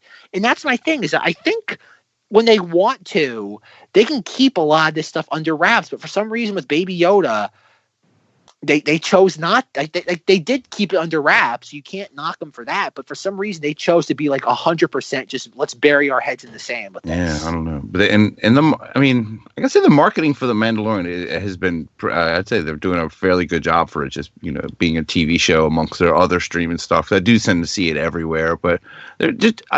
I'm bummed that Zach, you got to agree, man. We don't got that 3 3/4 inch Mando figure, and I'm not going painting an old Bubba figure. I want that. I want that more than anything. I think as far as figures go, that will look great. Everyone I've seen painted up and mocked, I'm like, yeah, it looks good, but the real one could look good too. Yeah, and I don't think it comes out until like February. That's another weird thing is that like they had the 6-inch one on shelves October. Why so much stuff 4th. February? I think that's because that's when all the stores. Zenger, you're in retail now. You know that's when all the stores do their post holiday season resets. I'm wondering though. Hear me out. If maybe that's when season more episodes drop. No, I think that's probably going to be far off. I think they're going to go down the docket of their other new stuff, and we'll get Mando Baby next year. Fine. Don't listen. They'll pull a string. Up. They'll pull a Barb show on us. It'll be a year. But all right, Zenger, do you have another grievance for us, or do you want me to read one of mine? No. I wanted to do my grievance with And I mean, like I said, we are halfway through The Mandalorian, but as I was talking to Zach before the recording, and I don't know if Russ caught this, is he a Mandalorian? Like a true Mandalorian? Because it's now been alluded to in the series that he was adopted by the Mandalorian. So my question is, and my grievance is, what the hell is a Mandalorian? Because I don't even think Star Wars at this point knows what a Mandalorian is. Yeah, I think they're doing their things differently than anything that's been seen. So these are maybe a way to rebuild the culture. And I don't think he's definitely, you just said he's a foundling. I don't think those guys in the Life Day robes are Mandos. So I think, he's just brought into the fold. Who knows if any of them actually are, and maybe that makes somebody mad. I don't know. I'm just asking because I'm curious because Ellie pointed that out. And I said, I think he's just referring to they adopted me as in the people he's with. And she goes, no, I think it more has to do with he's not an actual Mandalorian. I'm I don't know. Maybe that's why they can't take the helmets off in this iteration, because they'd be like, wait, you don't look like I think I've said that before. You don't look like that guy who was 1,000 other guys. So you're not him. Actually, all true Mandalorians don't have noses. That's how you can tell. Yeah, Hellier thing or something. Okay. I don't know. The Mandalorian thing is weird. I think they're going somewhere with this. The whole fact that we don't know who saved him from the super battle droid yet, combined with what happens toward the end of episode 5 that Zenger hasn't seen, so we can't. Russ, have you seen episode 5 yet? He has. Yeah. He mentioned it earlier. I'm sorry. Oh, excuse me. So we can't talk about Space Amy Sedaris. All right, I'll save it. Yeah, Zenger, you jerk, you. Yeah, I don't know what's going on with that. I think I'm not going to badger them for that, because I think it's going somewhere. So I'm going to reserve my judgment until the end of at least season 1. If they don't resolve it by then obviously they're going to make that a series long arc of a thing for him. Yeah, I think you'll get a little tease of it. I think it's more going to wrap up what's going on with this and hopefully going on to further adventures. Now, I think we should point out that as of the time of this recording, only episode 5 is available. So you people who are listening to this in the far future, yes, more stuff has been revealed to you, but you know what? Leave it alone. We record this earlier in the month, okay? Your future knowledge does not imply our past stupidity. We do that on our own. Yes, it does. Yes, it does, Zack. Don't try to sugarcoat it. I tried. Tried real hard for a second. This is the way. No, I mean that's just my complaint of a mid-season annoyance of it's so what's going on here, and are we gonna get something to where the canon of what is a Mandalorian will finally be explained, or is it gonna continue to be this up in the air thing? I think it'll be. I think it's gonna be mostly an up in the air kind of thing for a little while with him. Do you think we'll see his face before season ends? I hope we don't. I don't want to. I think it would be great if we never did. I hope it's one of those Photoshops you see where he's got a real bad sunburn and a T shape across his face. Really ruin it. It'll look great though. You know the mask doesn't really. The lens part does not do anything to stop the sun coming in. So, got sunscreen this week, people. This is the way. You just follow up a lot of stuff with that. Yeah, really, it is. It's definitely an all-purpose one. I love it. So Zach, I didn't hit one of yours on the head again.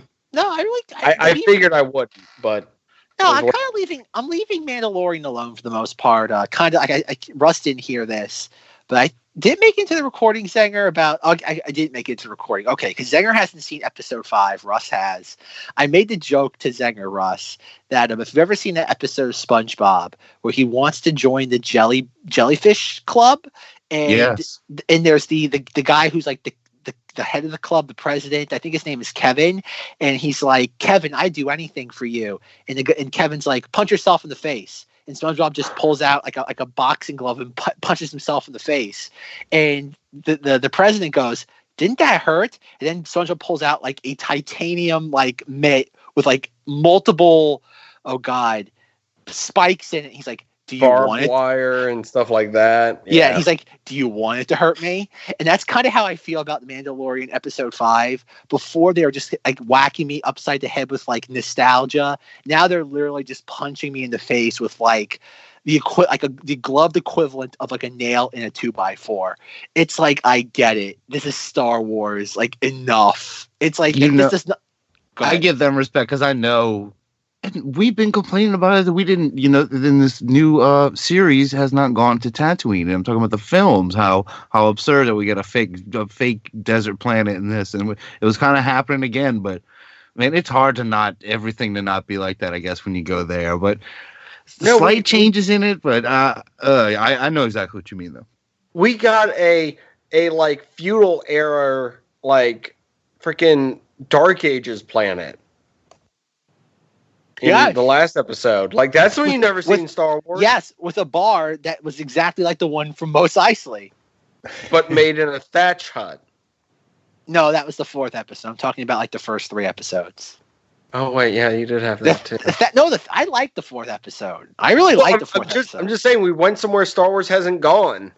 But that's what I'm sure. Oh, you mean the 4th episode? Yeah. Yeah, that I liked. I don't like the fact that every bar in Star Wars is the goddamn same. And when it's not, the fans attack it. It's funny. The fans love it when we repeat the exact same thing over and over again. Then we go to Canto Bight and it's the worst thing ever, even though it's pretty much thematically the exact same place, but just dressed differently. And it's like, nope, it's bad because I don't recognize it. Yeah. There wasn't a lot of equivalents in the prequel as well. I mean, episode 2, of course. I always think of the opera scene as would y'all agree that's kind of the episode 3? And I think that was the pushing the limit of, you don't see it like that? Is there a cantina scene in episode 3? Is the opera count? I wouldn't see it. I guess because like it's the biggest like sense of like just getting a feel for like the crowd of the people. You could, we've reached the peak here. We're not in these crappy bars anymore. Now we're at the fancy place. But I think where we can talk about the tragedy of Darth Plagueis. But I think that's looking at Anakin. But I think that's kind of like an indicator or like a symptom of like when Star Wars doesn't know what to do with itself. Is that like when Star Wars has something important to say, it doesn't need to rely on nostalgia. And when they don't have anything interesting to say, we go right back to the bar on Mos Eisley. And it's like, oh, like you're telling me in all of Mos Eisley there's only one bar? Like it's this legendary spaceport of scum and villainy, yet it has one bar. And it's like, I guess it has one bar and that's it now. And apparently only the scoundrels can only sit at one table and sit only one specific way because that's how all the scoundrels sit. You know how Han Solo sat in episode 4? That wasn't unique to him. All scoundrels sit that way because they know that's the scoundrel table. If you look in the ore brush underneath, it says scoundrels only, and you must sit in this position. And you must be like a dirtbag. It's like, it's so frustrating that like, and yet the idiots just eat it up because I recognize it. Like, again, I guess really every single time I watch one of these episodes, on top of having the like Rick and Morty quote tattooed on my forehead, I should have this tattooed on my palm of my like left hand that says, there's a reason why McDonald's is the #1 like restaurant in the world. Cause it's the exact same thing every single time. And that's what people like. Like, I guess maybe this is my ultimate like feats of strength that I defeat myself in the sense of like coming to the realization that like, oh, people just want the exact same thing and they're just going to constantly keep rejecting it until Disney says, you know what, we're getting this again. When we get episode 12, it's just going to be The Empire Strikes Back with like a different title.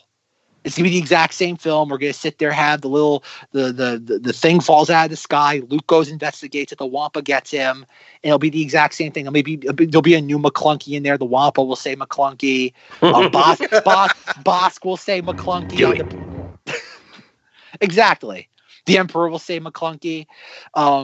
Like, I don't know. I guess that's my biggest feats of strength is trying to or just finally accepting that that's what Star Wars, that's what the majority of or I guess Okay, let me rephrase that.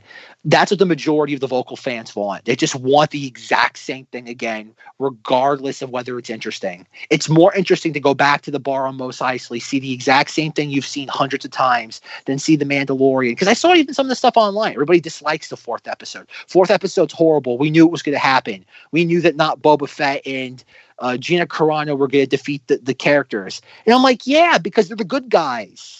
Like that's I like the fourth episode. No, fourth episode's great. Fourth episode's the worst. It's a palate cleanser. It's a nice palate cleanser to like. It's a story that really doesn't have anything to do with like what else is going on. It's a nice little like he's escaped. Let's have a cool down episode. Nope. Worst Zenger, it's the worst episode because can you believe the Mandalorian is such a great bounty hunter and that Gina Carano was able to get like a leg up on him? Worst episode ever, 0 out of 5 stars. It's really trying. I have seen people that put all their ratings of each episode up, and yeah, I've watched that dip on episode 4. I'm like, come on, it's not. It's fun.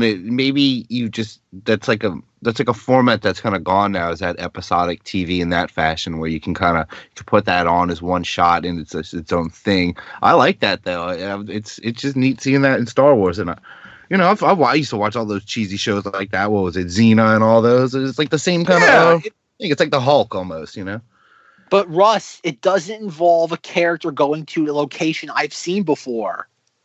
Come on. That's why I watch Star Wars, to see the exact same thing I've seen before. If I don't get that, then I don't want it. Well, he's going to go back one day, and then you'll get your wish. All right? But I also wasn't 6 years old when I watched it, so 0 out of 5 stars. Hell yeah. Oh my God. I guess that's maybe my biggest. I think I've come to the conclusion that I don't have a problem with a lot of the Star Wars content. My biggest problem is with the people who are the most vocal about it. Like Zenger was saying about like YouTube and just the internet. It's like the worst people have the loudest speakerphone when it comes to, not everybody, but just a lot of it. Cause it's like, and they're the people always driving the discourse, and it drives me up a wall. Yeah, and we already talked about it, the hating gets the clicks and it just kind of like feeds in on itself, and snake eats its own tail or whatever. Yeah, Star Wars is awful. Everything is awful. Shut up. Dear. All right. Anything else, Zenger, before Russ and I kind of hijacked your point? No. I mean, like I said, I love The Mandalorian. I love where it's going. I'm just kind of scratching my head. I'm like, are they purposely trying to do stuff? Also, I'm going to air some grievances. I think everyone hates that episode because it was directed by a woman. I'm just saying that now. Oh, snap. Shots fired. Fired. Zenger's woke. Hashtag woke Zenger. Hashtag woke Zenger. Hashtag boycott ZengThis. No, don't. Please. We need listens. We need the click. Should we cancel this? That's yes. Hashtag cancel ZengThis. Hashtag Zenger. How many sponsors do you have? None. All right. Okay. Boycott all those sponsors, folks. Write them dirty letters right now. Done. Oh, wait. The only thing we normally plug on there is Knights of Bait. Oh no. Hashtag cancel Knights of Vader. Hashtag boycott Knights of Vader. How many sponsors do we have, Zenger? Wait, we normally talk about Zeng. Oh. Oh no, we're caught in a loop. We've got an infinite loop. Taking one last look, sir, at my friends.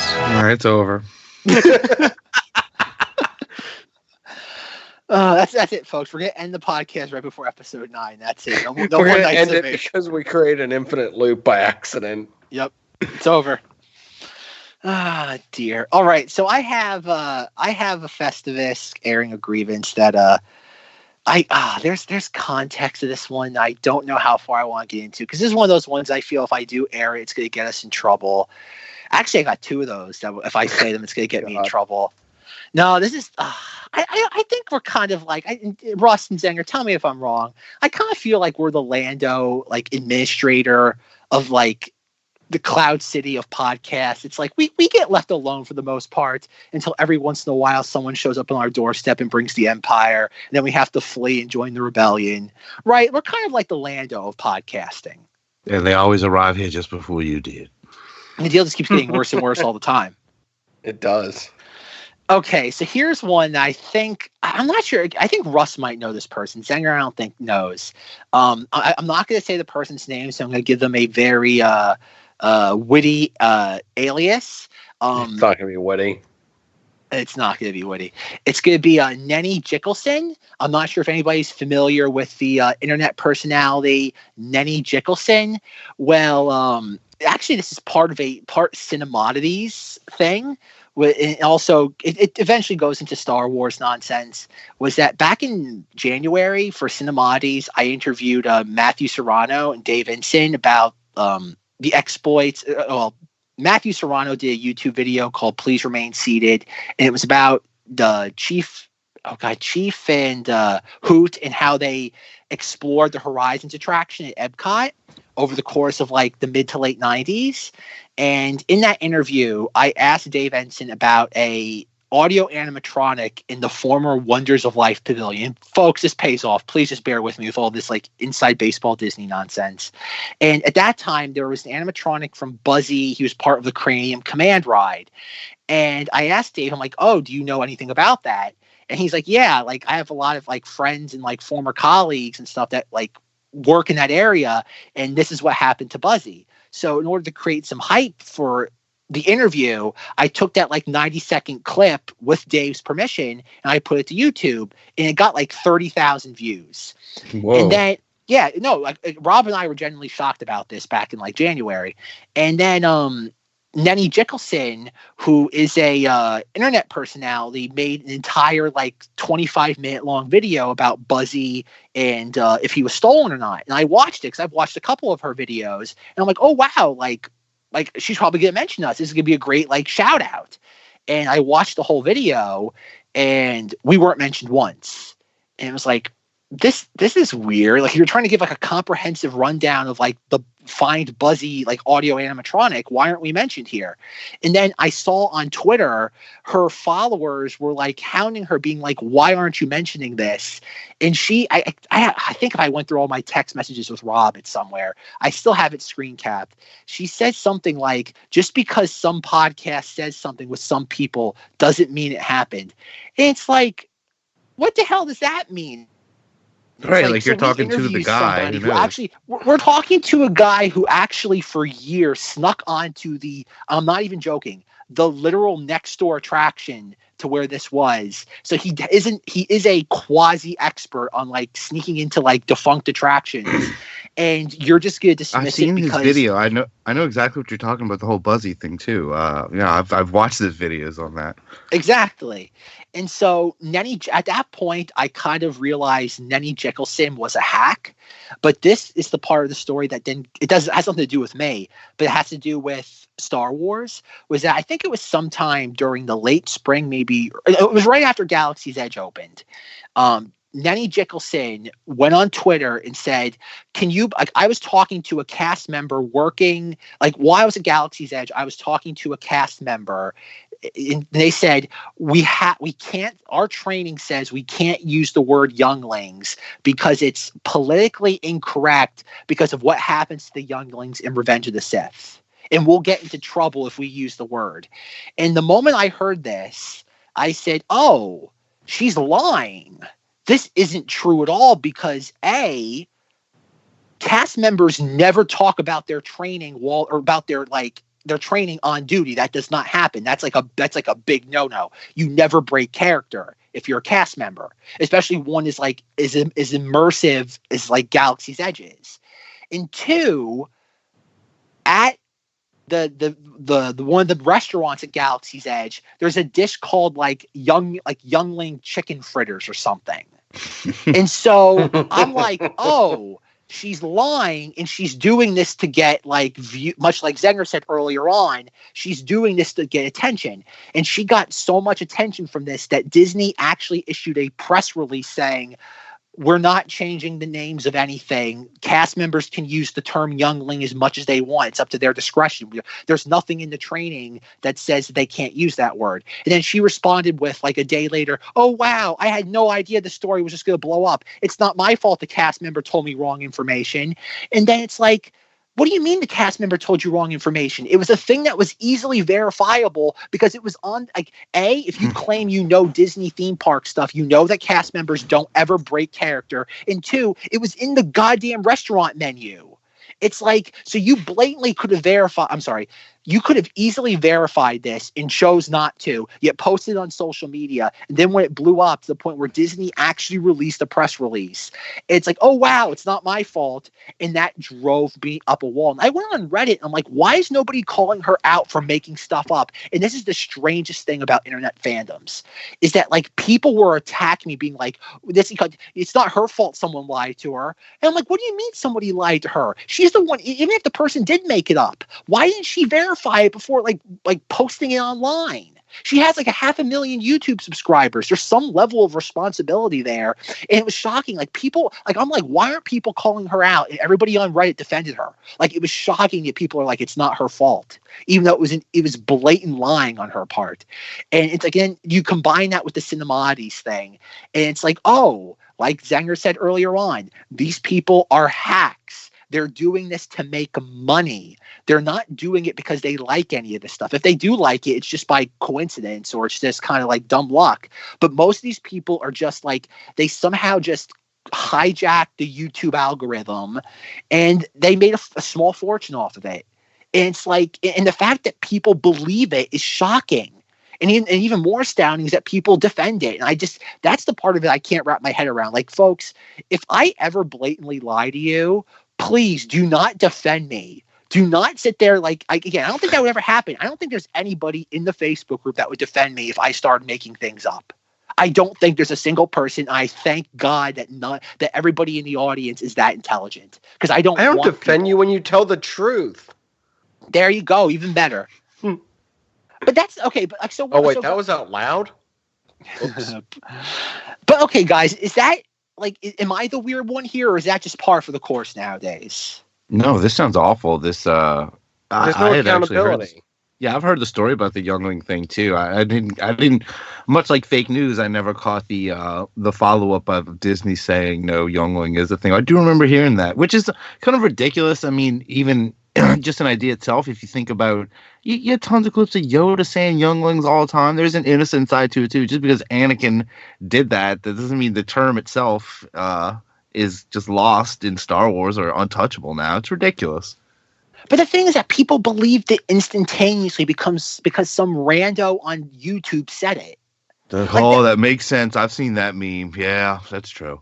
But that's the thing that's so weird, though, is that and that's what a lot of what the Star Wars fandom is nowadays, is that it's like some rando on YouTube says something, everybody believes it. And I'm like, I honestly, somebody on YouTube could read me my birth date back, and I'd be like, I'm not sure if I believe this.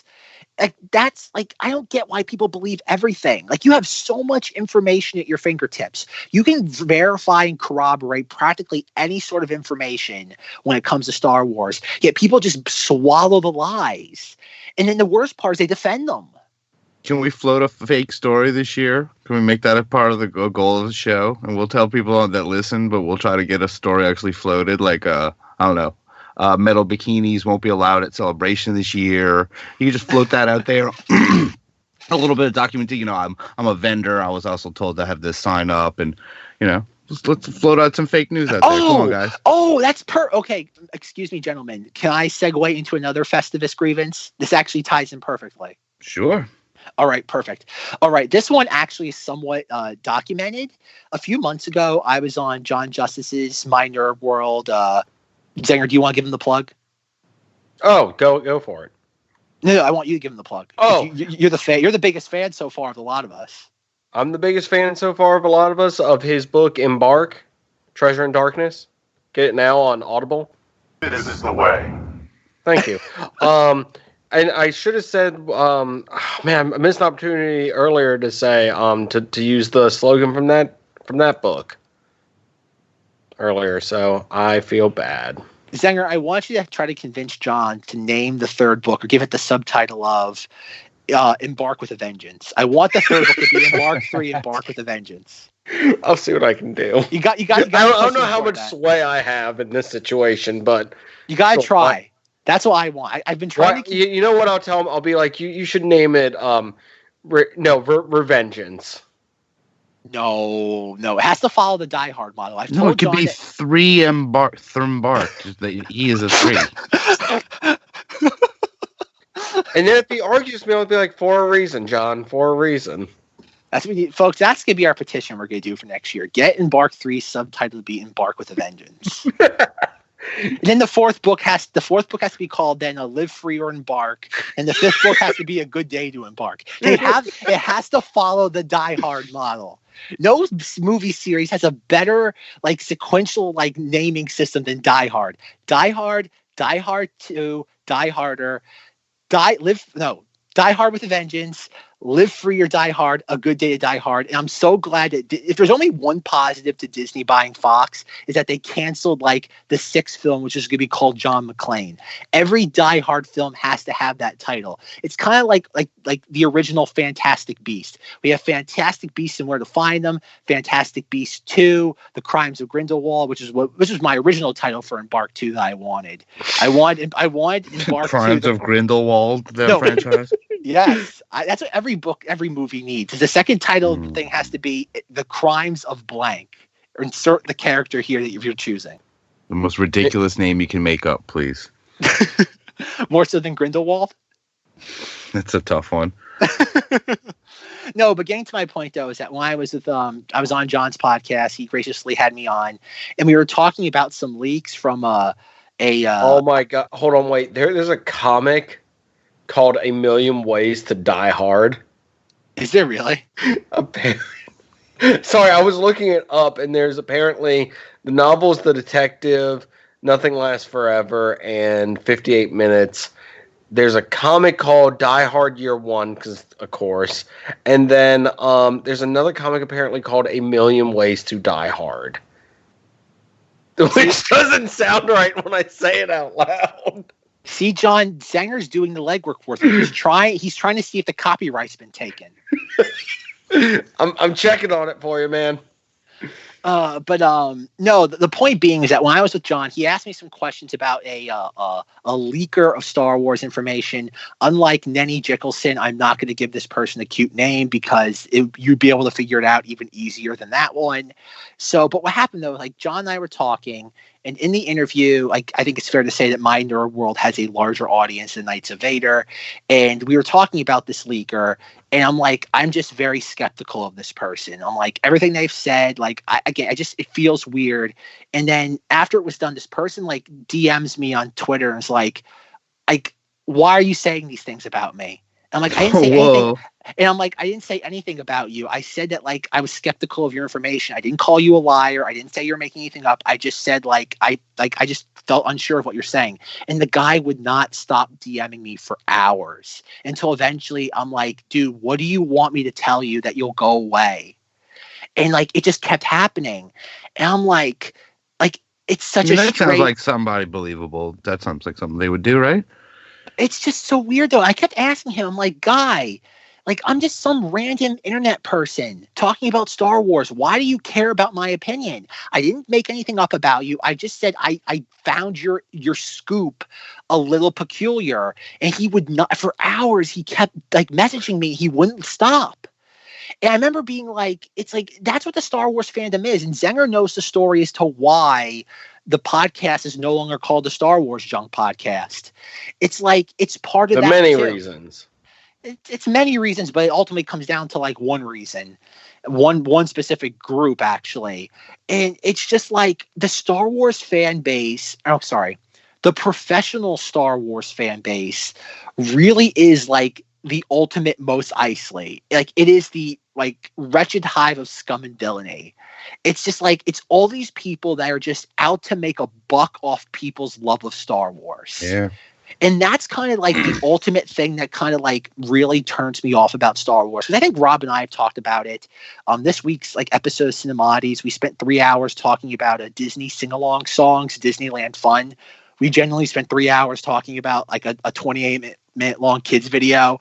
And we were talking about like a lot of just like Disney stuff like in a vacuum versus like the weird sort of like internet subculture that now has kind of consumed it. And like Star Wars is one of those big things that like if you watch Star Wars like really like without thinking about like fans or anything like that. You just watch it. It's just a piece of art. It's perfect. Even like some of the stuff that I don't like, whether it be Mandalorian or Force Awakens, when you watch the stuff kind of like in a bubble, it's genuinely great entertainment. I think a lot of what's going on with Star Wars right now is just that there's so many horrible people that have hijacked it to make a buck off of it. They've hijacked the narrative, and they're really, beyond just poisoning the discourse, they're just poisoning the fun of this stuff just to make money off of it. And I'm not talking about like money in the lens of like, or under the guise of like, oh, Disney's like doing it to sell Baby Yoda plushes. I don't mean it like that. These people are poisoning the discourse so YouTube pays them money because people watch their video for 15 seconds. And that's kind of like my ultimate like Festivus grievance, is that just like so many people, and I don't even think a lot of them are fans. I think they just know that it's something that's really a really like sensitive subject for a lot of people. And I don't mean that in a bad way. I think it's a very polarizing subject, Star Wars. And they know that anything they say about it will get them some sort of response. And in today's day and age, a response equals dollar signs. And that's what really kind of like is my ultimate like grievance with Star Wars now, is that so many horrible people are profiting off others' love of Star Wars. And I think that's probably the most atrocious thing that we're allowing to happen to Star Wars.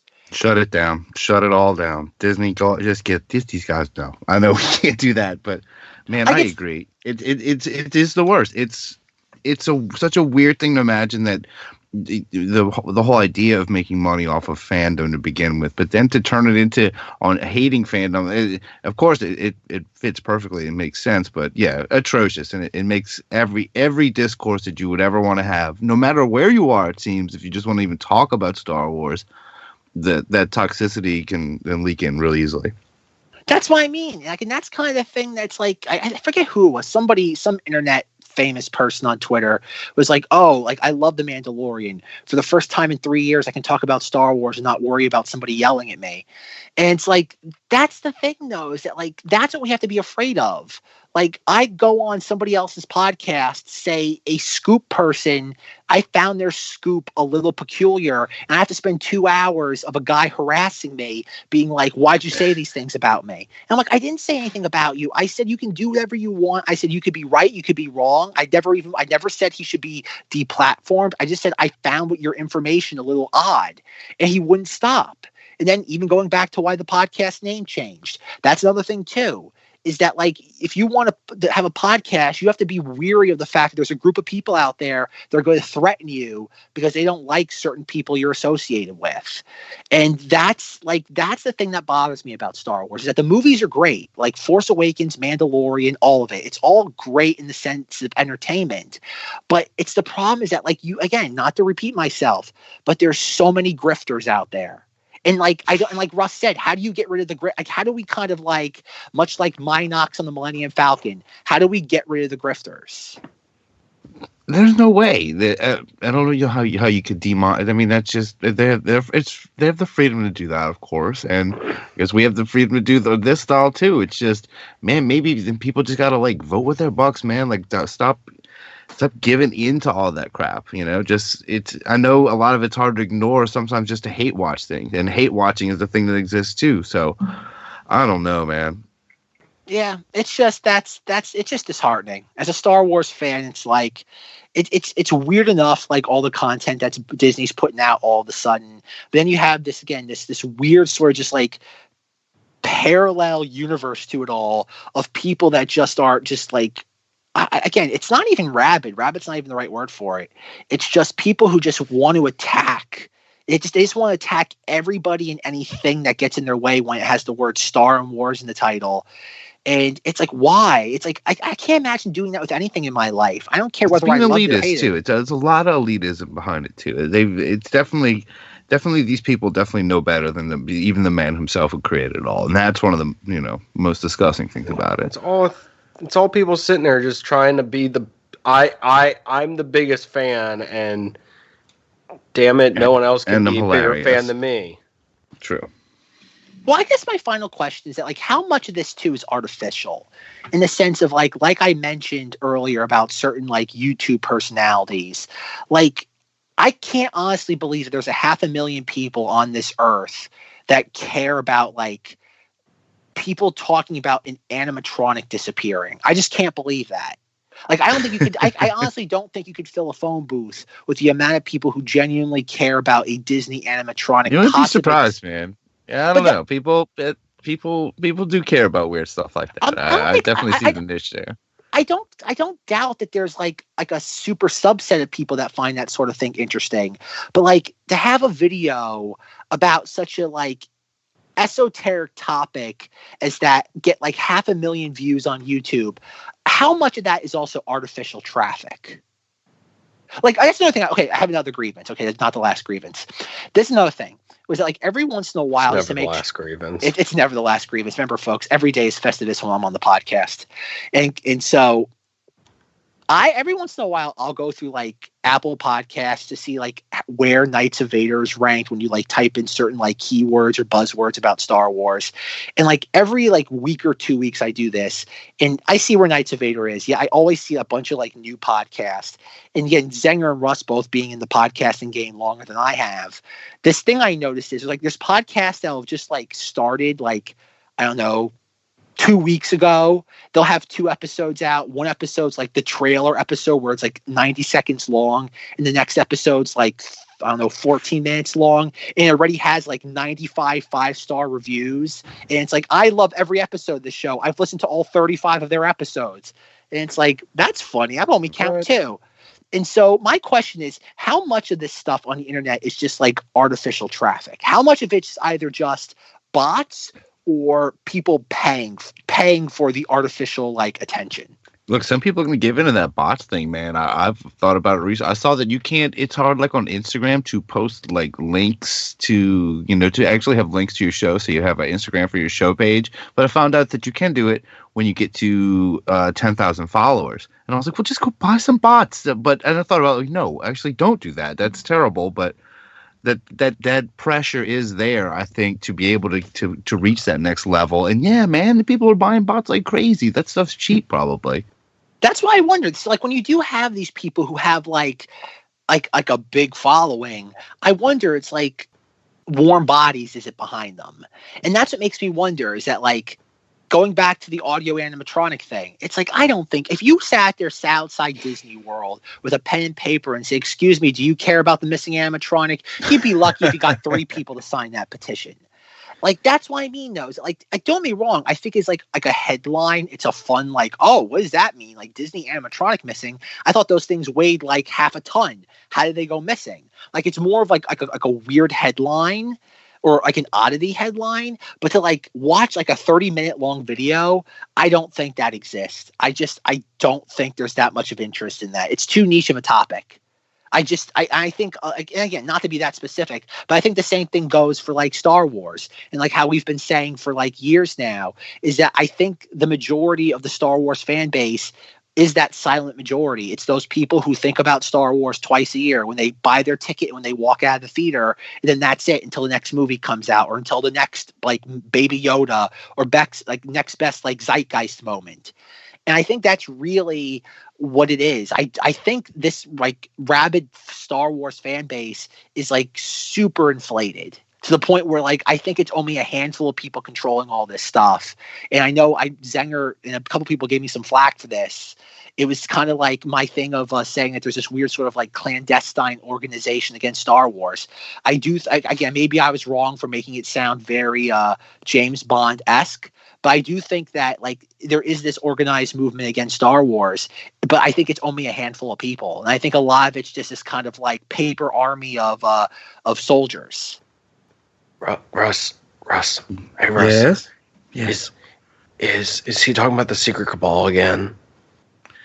Rus wasn't there for that initial conversation. I wasn't, I won't focus on it either. But let's just say the lawyer that negotiated the Disney deal was J.J. Abrams' father, I believe, or uncle. Okay, I'll leave it there. Oh wait, this is a real thing? That's real? This is the way.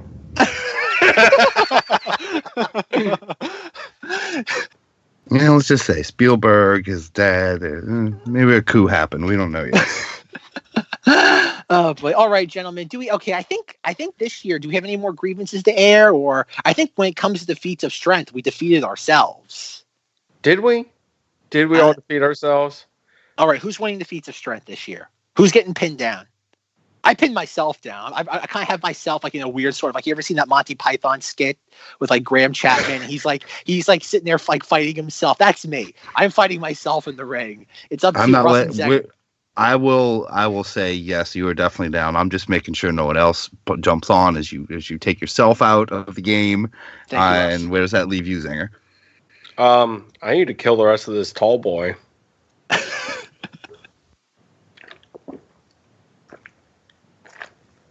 Oh my god!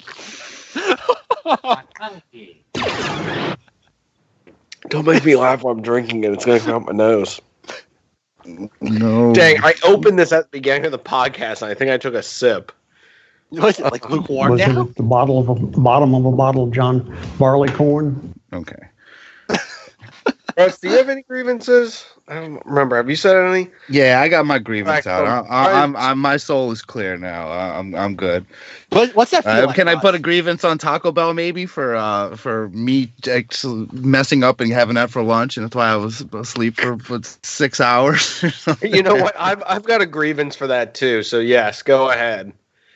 Or is that your grievance? Taco Bell, stop being so deliciously cheap and close to my house on the way home from work. That's all I gotta say.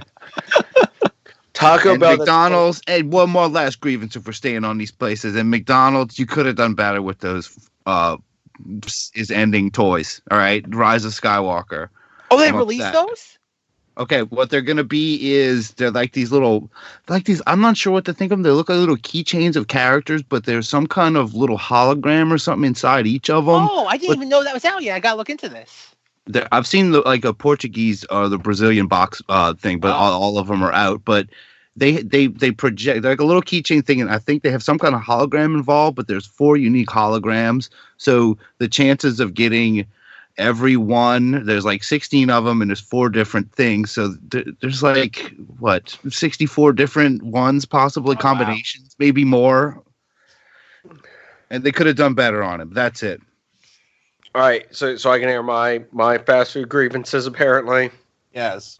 All right, Taco Bell, the one that's near me, get my order right once.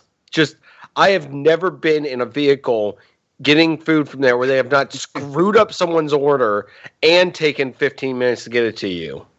There is something always screwed up. You could get a taco and you'd somehow get a burrito. Like, you'd be like, I just want one taco, and you'd somehow get a burrito instead. Like, they are terrible. McDonald's, bring back signature sauce. Why did you take it away? I love that. You mean the mayonnaise in the sun? Yeah, no, it's Thousand Island dressing put it in the sun. Oh, okay. Mayonnaise in the sun is just disgusting. Hey, I'm looking at these things, Russ. They're pretty cool looking. Like the Rey and Kylo Ren ones are cool. They're okay. I got to see what they do, though. There's supposed to be some kind of little chip or something in there. I don't know. That's really cool. And my final grievance, Zach, who is this person you kept talking about earlier? What was the name? Nenny Jickelson? I really enjoyed her book, Area 51. Oh, wait. Did you say Annie Jacobson? Yes, that's exactly what I said. Oh, I really enjoyed her book on Area 51 and her other book that she did, Prize, Kill, Vanish, Secret History of the CIA. Oh, cool. All right. Well, then why is she bothering with stealing songs from? Stealing stuff from Zack? Come on. No, Get together, Yenny. No, she disregarded my thing. She didn't steal it. She just disregarded it and then lied about Star Wars news. Yeah, you're just some podcast. You could say anything. Oh, this is okay, Russ. Apparently, 2019 McDonald's Star Wars toys full set of 16 has a holographic background Star Wars characters to collect. They are all extendable and also light up to reveal 1 of 4 holograms for each toy. Oh, I got one more grievance I need to air. Oh, God. Because it is a reference to the Facebook group. Poe Dameron, you freaking moron. They've had jetpacks forever. Whoever posted that video, thank you. That was the greatest thing ever. They fly now? I'm watching the commercial right now for this, the toys. Oh, it's weird. Like, they're keychains, but they're really like thick they're not like, they're like weird thick plasticky keychains. Yeah. Like, they're really like, Not plush or anything. They're like, yeah. Or not even like, it's kind of like a giant, like almost like plastic brick, just with like a character like printed. Yeah, on like a sticker slapped on it, right? Yeah, it looks cheap. Yeah, it does, and also, it's like, I don't see me putting down too many Happy Meals for this. Yeah, what are they doing with them? No. Yeah, but there's like some weird. Did you see the video? By the way, No, I haven't. I've just seen a empty. still image of it. There's like this really weird like ship or like an ATST, but it has like an arm coming out like its middle. What? What the hell is this? What are you doing, Disney? What are you doing, Disney? So we got to keep an eye on these people, man. Yeah, this Disney nonsense. They're getting out of hand now. First it was bad enough that we get another ATST with red glowy lights. Now we got an ATST with an arm coming out of its middle. It's like, get out of here, Disney. What is it, like a prize claw kind of thing coming out? Yeah. It has like a claw coming out of its middle. It's very unsettling. It makes me vaguely uncomfortable. Oh, God. If this keeps going, just imagine what, like, ships and stuff are going to look like when we're even, like, 10, 15 years from now, if they just keep sticking with the same kind of stuff, but good. Just altering it and altering it and altering it. Nothing can go wrong. There's going to be a mech, right? There will be a mech at some point. Yeah. Oh. I guess one thing I just want to bring up to Zenger before we wrap this discussion up is I was talking to John Justice, host of My Nerd World, author of the Embark trilogy, I guess we can say series, okay. Almost trilogy series. And he was telling me, he was kind of like, I was asking him like questions about like Rise of Skywalker spoilers, and he was giving me very like cryptic answers on purpose. And he told me that from what he's read, Zenger, that the closest movie out of all the Star Wars movies that this one relates to is Attack of the Clones. What? Wait, what? He says from what he's read, if the leaks are true, he thinks this one ties into like it's like the most similar to Attack of the Clones. Oh, I don't know. I don't know about that. Did you see that thing where they're like there's a total of 26 threads that will be thematic threads that will be wound up at the end of this film? Somebody did some kind of math on it. I have no idea if that's. I can see that. I can see that happening. That's a lot of thread. I think Billy D. Williams is gonna show up and be like, "Hi guys," and be like, "Bye guys." Like it's basically like him like waving like out of his limo, and that's like, "Oh, there's Lando. Bye, Lando." Bless you. No, that was a laugh. That was me just snorting in laughter. Oh, okay. I found it finally. Yeah, good old Rise of Skywalker. I just came to get my girlfriend back. My ship. Did y'all read that article about Billy D not really digging his cat? That was the other thing I was going to go off was Disney's interpretation of young Lando. Not exactly Donald Glover's interpretation, but his. I don't think Billy was too hype on Lando in that L3 action. So that's a thing that happens, folks. The L3 Lando romance. Yeah, totally. Read Billy D's statement on it. It's really well worded and short. It's nice. Did you guys see the video of the ATST with like the arm coming out of its abdomen? No, I have not. Oh, okay. All right. What is this on? This is on a McDonald's commercial. There's a commercial for the McDonald toys now. Indeed, sir. Indeed. Are we waiting for the video? I figured Russ was looking at it. Oh, okay. No, I'm not. I didn't even Google. I have just like hustled to get this thing on for you. Okay. I've got nothing up. All right, I'll pull it up for you. It's the part he's going to edit. It's all right. I'm used to it. It wouldn't be a night to be recording unless I had to edit a lot of stuff. McClunky. That's a new awkward silence word. Instead of saying awkward, you say McClunky. Okay. So great. Is somebody gonna yell that in the Rise of Skywalker? Like, is that gonna be like an opening night thing? Like, someone's gonna be like the one ass theater that like when the Lucasfilm logo comes up, be like McClunky. All right. Okay. Well, now there definitely will be. Oh wait. So Russ wasn't involved in the over/under on the likelihood of me getting the Kylo Ren lightsaber. Oh, that's gonna take like a half an hour to explain. No, it won't. Russ, do you think Zenger's gonna get like a $300 lightsaber as a Christmas present? No. It's the cheap one from Ross. No, that's not. You're not getting that one. You're getting the nice one. No, she get me the one from Ross. She just saw the other one online and was okay. So today we went to Ross real quick. Me and Ellie did, And I was like, oh, I guess you didn't get me the lightsaber. And I pointed, and it's the Black Series Kylo Ren lightsaber. Well, she got home later after she went out with the kids for just random stuff. And she was looking up the difference between that one and the Elite Series. The Elite Series is like a $300 lightsaber that I'm like, that's ridiculous. It makes you toast. It butters your toast. It does butter your toast. And so I'm like, there's an over-under now, I feel, on, I think she got me the lightsaber.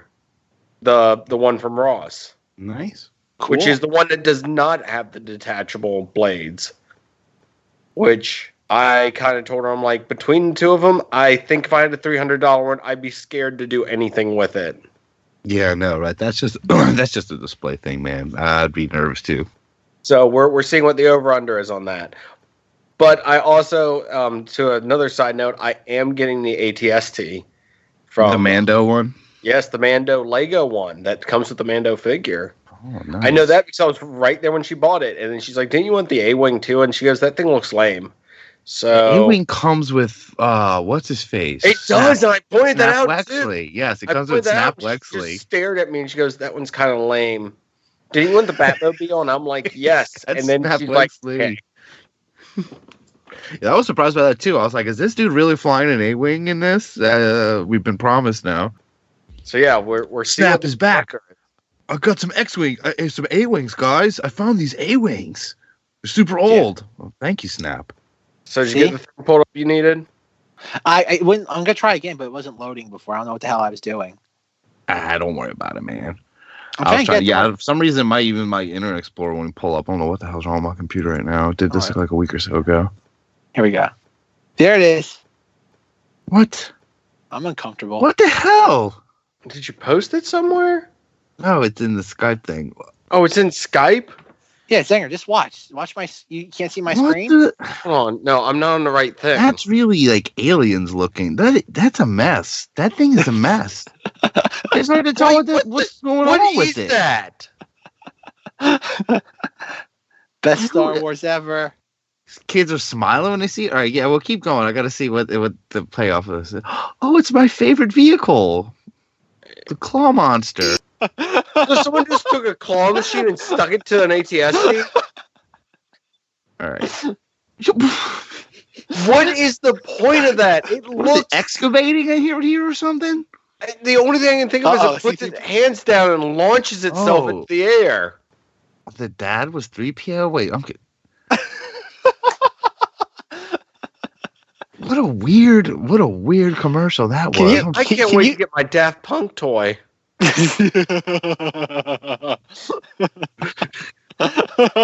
on that note, seriously, that thing looks like a Metal Gear reject. It looks like someone was like, "Give me concept art for Metal Gear," and they showed them that, and they're like, "No, stop, get out." And it looked like BB-8 tried to roll Dio in the fire, which that was actually funny. Get a little closer. All right, should we try to watch this commercial now with sound to see if we can make sense of it? No, I don't want to make sense of it, but let's do it. A few moments later. Okay. Yeah, I'm confused. I'm possibly more confused now than I was before, but I couldn't have even thought that was possible, but here we are. I don't know. Was that like some kind of Austin Powers thing with the dad in the tent was supposed to look like 3PO? That was really creepy. Was that what that was? If BB-8 and Dio were actually there, why would they think that 3PO was there but wasn't? Or is he in there with his dad in the tent? We don't. You know what? Ross, no. No one's business. If you watch closely, when he's leaning his head out of the tent, it's 3PO's head turning into his head as he's leaning out. Oh man. Also, I just want to point this out. Real quick. So, The Mandalorian is about an elite bounty. This was what we were pitched, by the way. The Mandalorian is about an elite bounty hunter who must fight to survive after a job goes bad. What The Mandalorian's really about? The Mandalorian is about a single father who must battle homelessness and a criminal past to provide a better life for his adoptive son. I like it. I think that second one's more true. You know, I'm a little too flabbergasted still by that crane controlled ATST. I am too. I kind of can't figure out what's going on there. Is it just there to pick people up? Like, is it just there? Like, is it just like a Is it ripping the transformer? trees out of there? Yeah. Is it like it looks like a piece like someone used like for excavate things? Like this is like a construction thing. This doesn't look like it's for battle. What would a claw do in some kind of battle? I don't know. Is that thing something going to be big in Rise of Skywalker, or is this a BB-8 going to run this thing again for us or something? Oh, we can only hope, Russ. We can only hope that he sits there like does it when the First Order like ship is blowing up. I mean, it's not interesting at all. It's just like it looks. It's just there. Like it's just a wreck. It's just a big wreck running through, and some kid smiles at it for some reason. And it's just like dad's having fun with C-3PO in the tent. Wait, was there a toy or something that might have been one of those? Maybe hope not. I think this is definitely an exclusive that everyone's getting. That commercial probably came out like a couple of minutes ago. You didn't even know the toys existed. So if Zack hadn't seen that yet, that's definitely got to be hot off the press. I had never heard that there was a commercial. Neither have I. With the giant crane thing. Yeah, we got to scoop it. Go do a video on it right now. Right now. What does this mean for the future Rise of Skywalker? This crane. Rise of Skywalker ship ruins film. Go back to your 3PO tents. Let me see if there's any of those YouTubers I was talking about earlier. I've done a video on it already. I like to imagine Zenger brings his like one of his like 15 children to like the toy aisle, and they see the toy of this thing, and they start screaming, and Ellie just starts yelling at him. Why would you expose our kids to this, Zenger? I didn't know it was gonna be here. So much Frozen, so many Frozen toys. Let It Go. Yes, what's the new Let It Go? What's the new Let It Go from Frozen 2? Like, is there like a new like? Isn't it like Stay on? Keep it on. Hold on, trending. Step It Off or something like that. Wasn't that a movie series? Step Off. Step It Up. Step It Up. Oh, that's what it was called. The Streets. Die Hard 2, The Streets. Step It Up to The Streets. Also has a great follow-up sequel. Step It Up Again. Step Over It. Step It Up to Confessions of a Trick Baby. Into the Unknown is the one from is the new thing. All right, Step It Up to Into the Unknown. Got it. There you go. Which I haven't watched that video yet. On that note, I think we're seeing Frozen 2 tomorrow. Maybe, I don't know. I know. Someone's having a good time. Then they're bringing their kids to Target to go look at the new Star Wars ships. Just asking for bad things to happen. Just see, you won't get that lightsaber now, Zenger. That gets brought back after you expose your kids claw to that. face, Daddy. I want claw face. No, that's a great joke. You imagine like, you're sitting in a toy aisle looking at the Star Wars stuff. You see some kid like just mumbling to their parent, "I want clawfish, clawface, Daddy." Clawfish. I want some gumbo and some claw face. Excuse me, sir. Is your child all right? No, he does this when we come to this aisle. It's always a bigger clawfish. So, John Giant one comes up behind it. Oh. So Russ, since you're in the area for this, next time you order gumbo, just go give me some clawface. Oh God! All right, so I guess we have to say that in this year's Feats of Strength, did anybody come out the winner, or did the weird ATST come out the winner? Because I think it defeated all. I chose an entire tall boy, and then saw that, and I feel like I drank too much. So, yeah. All right, so the winner of this year's Feats of Strength is the weird ATST. Claw Boy, the Claw Boy ATST. Old pinchy boy, old. Okay. All right. As this Festivus comes to a close on Knights of Vader, check out our Facebook group. Type in Knights of Vader on Facebook. Find us on Instagram at KOV Podcast. Shoot us an email, KOVpodcast@gmail.com. If you like what you hear, please rate, review, and subscribe to us on iTunes or whatever podcasting platform you're currently listening to us on. Thank you to An Inspiriority Complex for providing our theme song. Check out the show notes to hear more from them. If you're interested in Knights of Vader t-shirts, check out the show notes.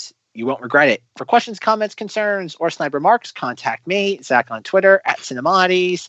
You can also hear me on the Cinemoddities podcast when I'm not being ignored by Nenny Jickelson as we talk about Disney sing-along songs, Disneyland fun. 3 hours, about a 20-minute long Disney infomercial video. But guys, when you're not listening to my 3-hour TED Talk about Disney sing-along songs fun, about Disneyland fun, where can people check out you? You can check me out on Unbelievers Podcast. We'll be doing a live Christmas holiday special of our own Friday, December 13th. It's going to be a live show. People can call in.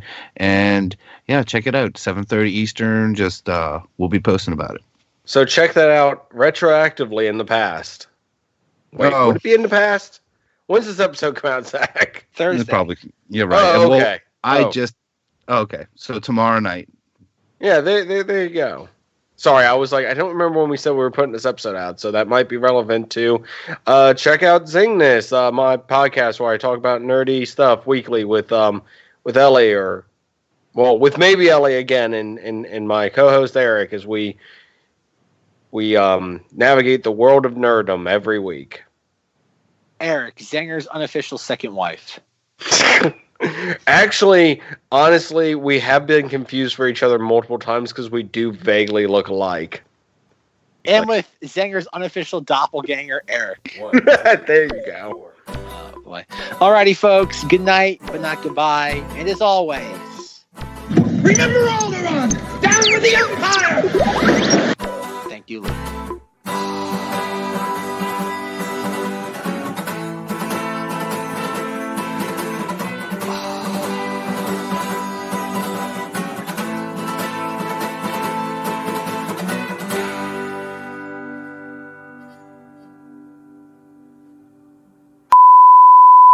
No offense, but this holiday's a little out there. Kramer, you can't go. Who's going to do the Feats of Strength?